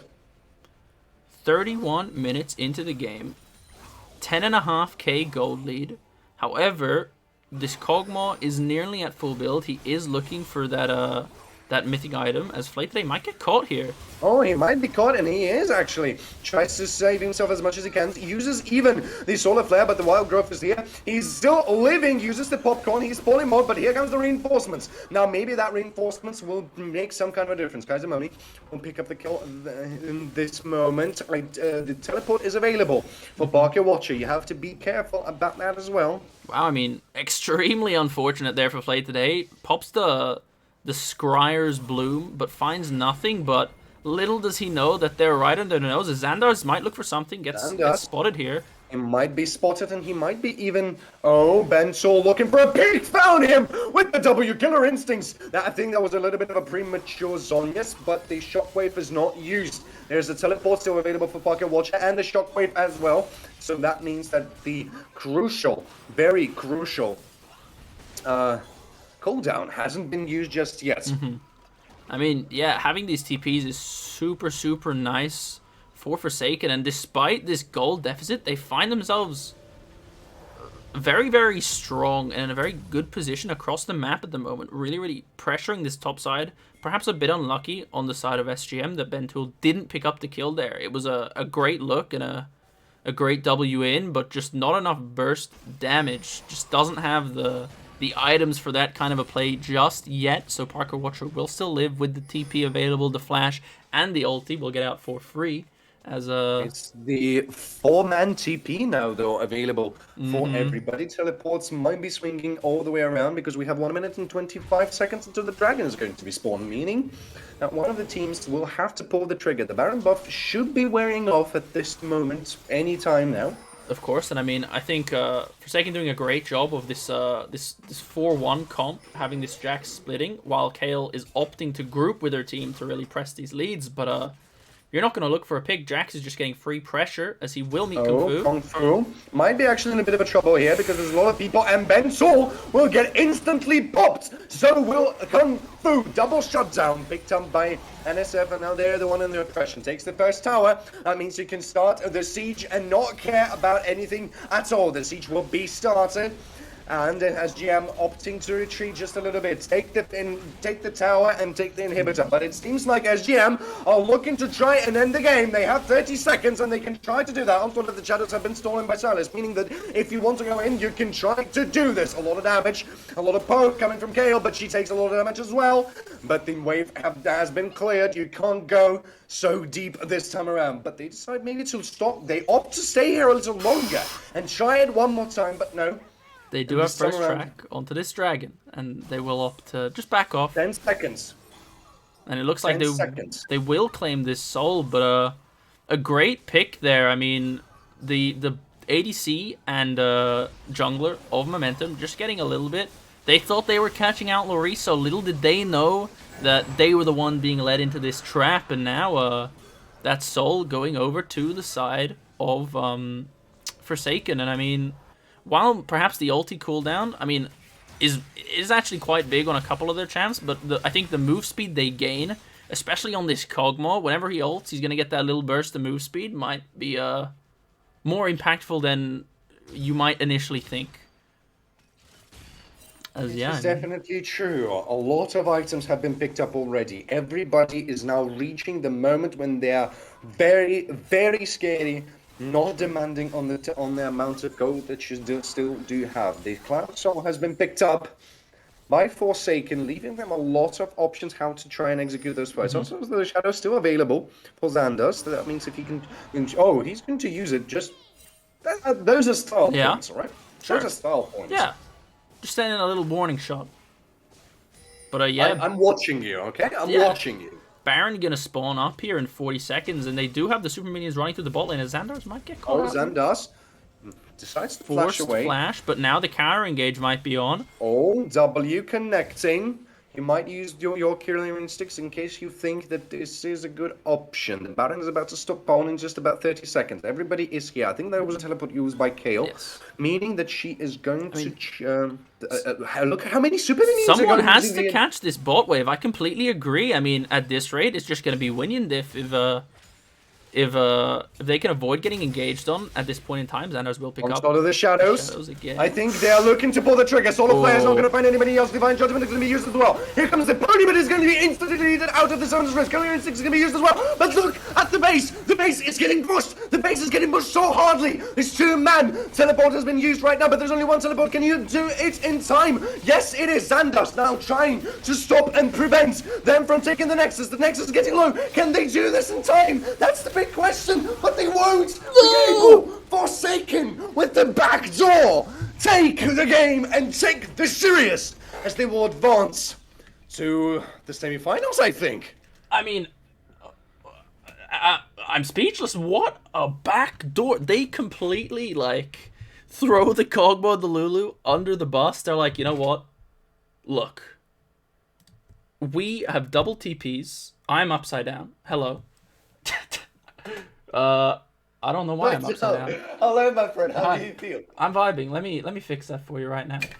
Feels good. You don't man. have to. I now I can kiss your forehead. Oh, because- thanks, man. I'll What? fix Because that. that game. That game was That wow. was. That was Is that gonna beautiful. sit?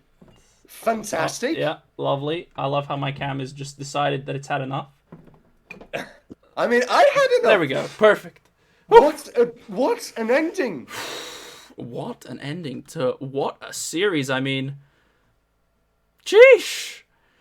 The double TP, they just barely had enough. I think Jax was on a sliver of HP towards the end of that game, but they say, look, we have 2 super minion waves in that bot lane. We're just going to bait you guys into a team fight. We send 2 people down there. I mean, all Kog'Maw, Hecarim, and Lulu have to do is survive for as long as they can. They're just waiting to die, but the longer they can give their Jax and their Orianna to get these TPs off, I mean, I'm shaking. crazy. I'm literally shaking at this moment. You can see that in the camera, hopefully. Yeah. But I'm literally shaking because what a blast True. I of mean, an ending to this series. Hopefully we can get somebody from the Forsaken to do the interview. true. I'll try and get that sorted. But yeah, Because- I mean, what an idea. I'd Wow. love to get the inside scoop on what happened there. I want to know who came up with the idea. Who is yeah. the hero for Forsaken to pick up this True. amazing late gameplay? I mean, yeah, totally. And I mean, I don't think you were expecting it. I think we both acknowledged that bot wave, but We both acknowledge bot wave, but how can you expect a double TP because there is a Baron? yeah, wow. There was a Baron, and they Fantastic. they say, you know what? We don't need the Baron. We don't need the Kog'Maw Lulu. We don't need any of it. We have 2 teleports. But And this is the beauty. true. This is the beauty of League of Legends, of those competitive games Yeah. of League of Legends, because those split-second decisions can be game changers in Yeah. most fantastic ways possible. And I think we have somebody in our waiting We room. do. If I'm not mistaken, it is the 80 carry Kaisa Mommy from Forsaken, our Kog'Maw, our Lucian, and I can't remember what he played in the middle game. I'm not entirely sure. It escaped my mind, but It is mine too. I have to. I I have to tell you. I will bring him in now. Hello, hello, hello. Good evening. Wow. Hello. Wow. What an end to that series. I mean, Oh yeah. before anything started, yeah, how did that go down? Who decided, you know what? We're gonna double TP backdoor them, bro. We're gonna make Oh, that XPK look like nothing, bro. We're gonna double TP backdoor, no problem. yeah, that was our top laner and mid laner. They were like discussing this while we were looking for a vision. Wow. I mean, true. And I mean, okay. Let's start. With the congratulations. Of course. Congratulations to this series Wow. being taken. I mean, what a banger of a series, really. And Yeah. Was it? Did you feel like it was close? Did you feel like we might have thrown this away so many times, but we didn't? No, not really. I haven't lost a series. I don't think I even can lose a series. It's just I don't worry about that. Winning is Sure. it just happens, you know.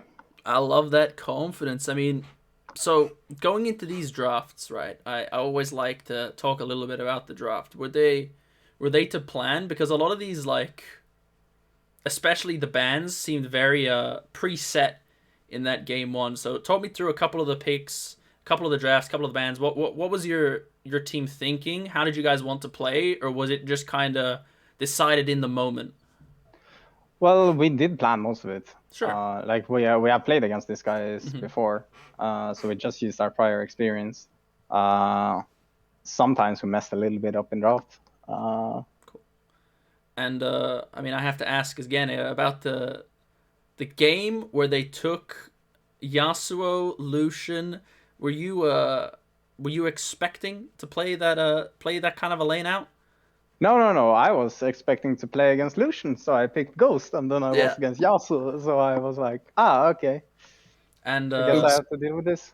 Yeah, bit of an oopsie. a bit of yeah. Semantics, man. It's fine, you know.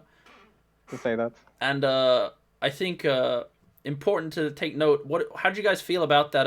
Was it the first game, the Aphelios game? Because you didn't have a great time in that first game. I appreciate, but was that again just overlooked after the first game? You were like, look, I want to play a champ and I want priority. So you were like, I'm gonna take it in my own hands, and you just go out there and get it for yourself. How did that conversation go down after the Aphelios happened?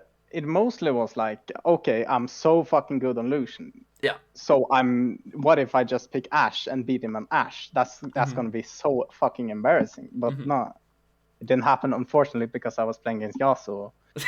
Yeah, of course, I completely agree. I mean, it even shocked us when they swapped around those picks. And I mean, going on for the rest of this playoffs, right? Obviously, you guys, again, congrats. You stay in the top half of the bracket. If I'm not mistaken, you guys go on to play the winner of RT1 and Zero Gaming, I think, if my memory serves correctly. I think so. Yes, you are actually correct. And in that event, are you the guys semifinals? Yes, in the semifinals. So yeah, do you guys think, look, we got this in the bag, no sweat, we see you in finals, or like what's the mood in the dressing room? I guess. Okay, look. So we're playing with a different jungler and a different support. Of Okay? course. So we were like super nerfed, and our jungler was just like, I don't want to be toxic, but he was just looking at how perfect I was, so he got embarrassed that he wasn't as perfect as I was. Of course, yeah. So he got a little bit depressed and started inting, and I haven't really played that much with the support of ours. Yeah. But like, even with a support I don't play with, I still crush my enemies, you know. I'm sensing a little bit of friendly banter back and forth there. Poor old Luchesco. He's not here. He can't defend himself. Quick, get him.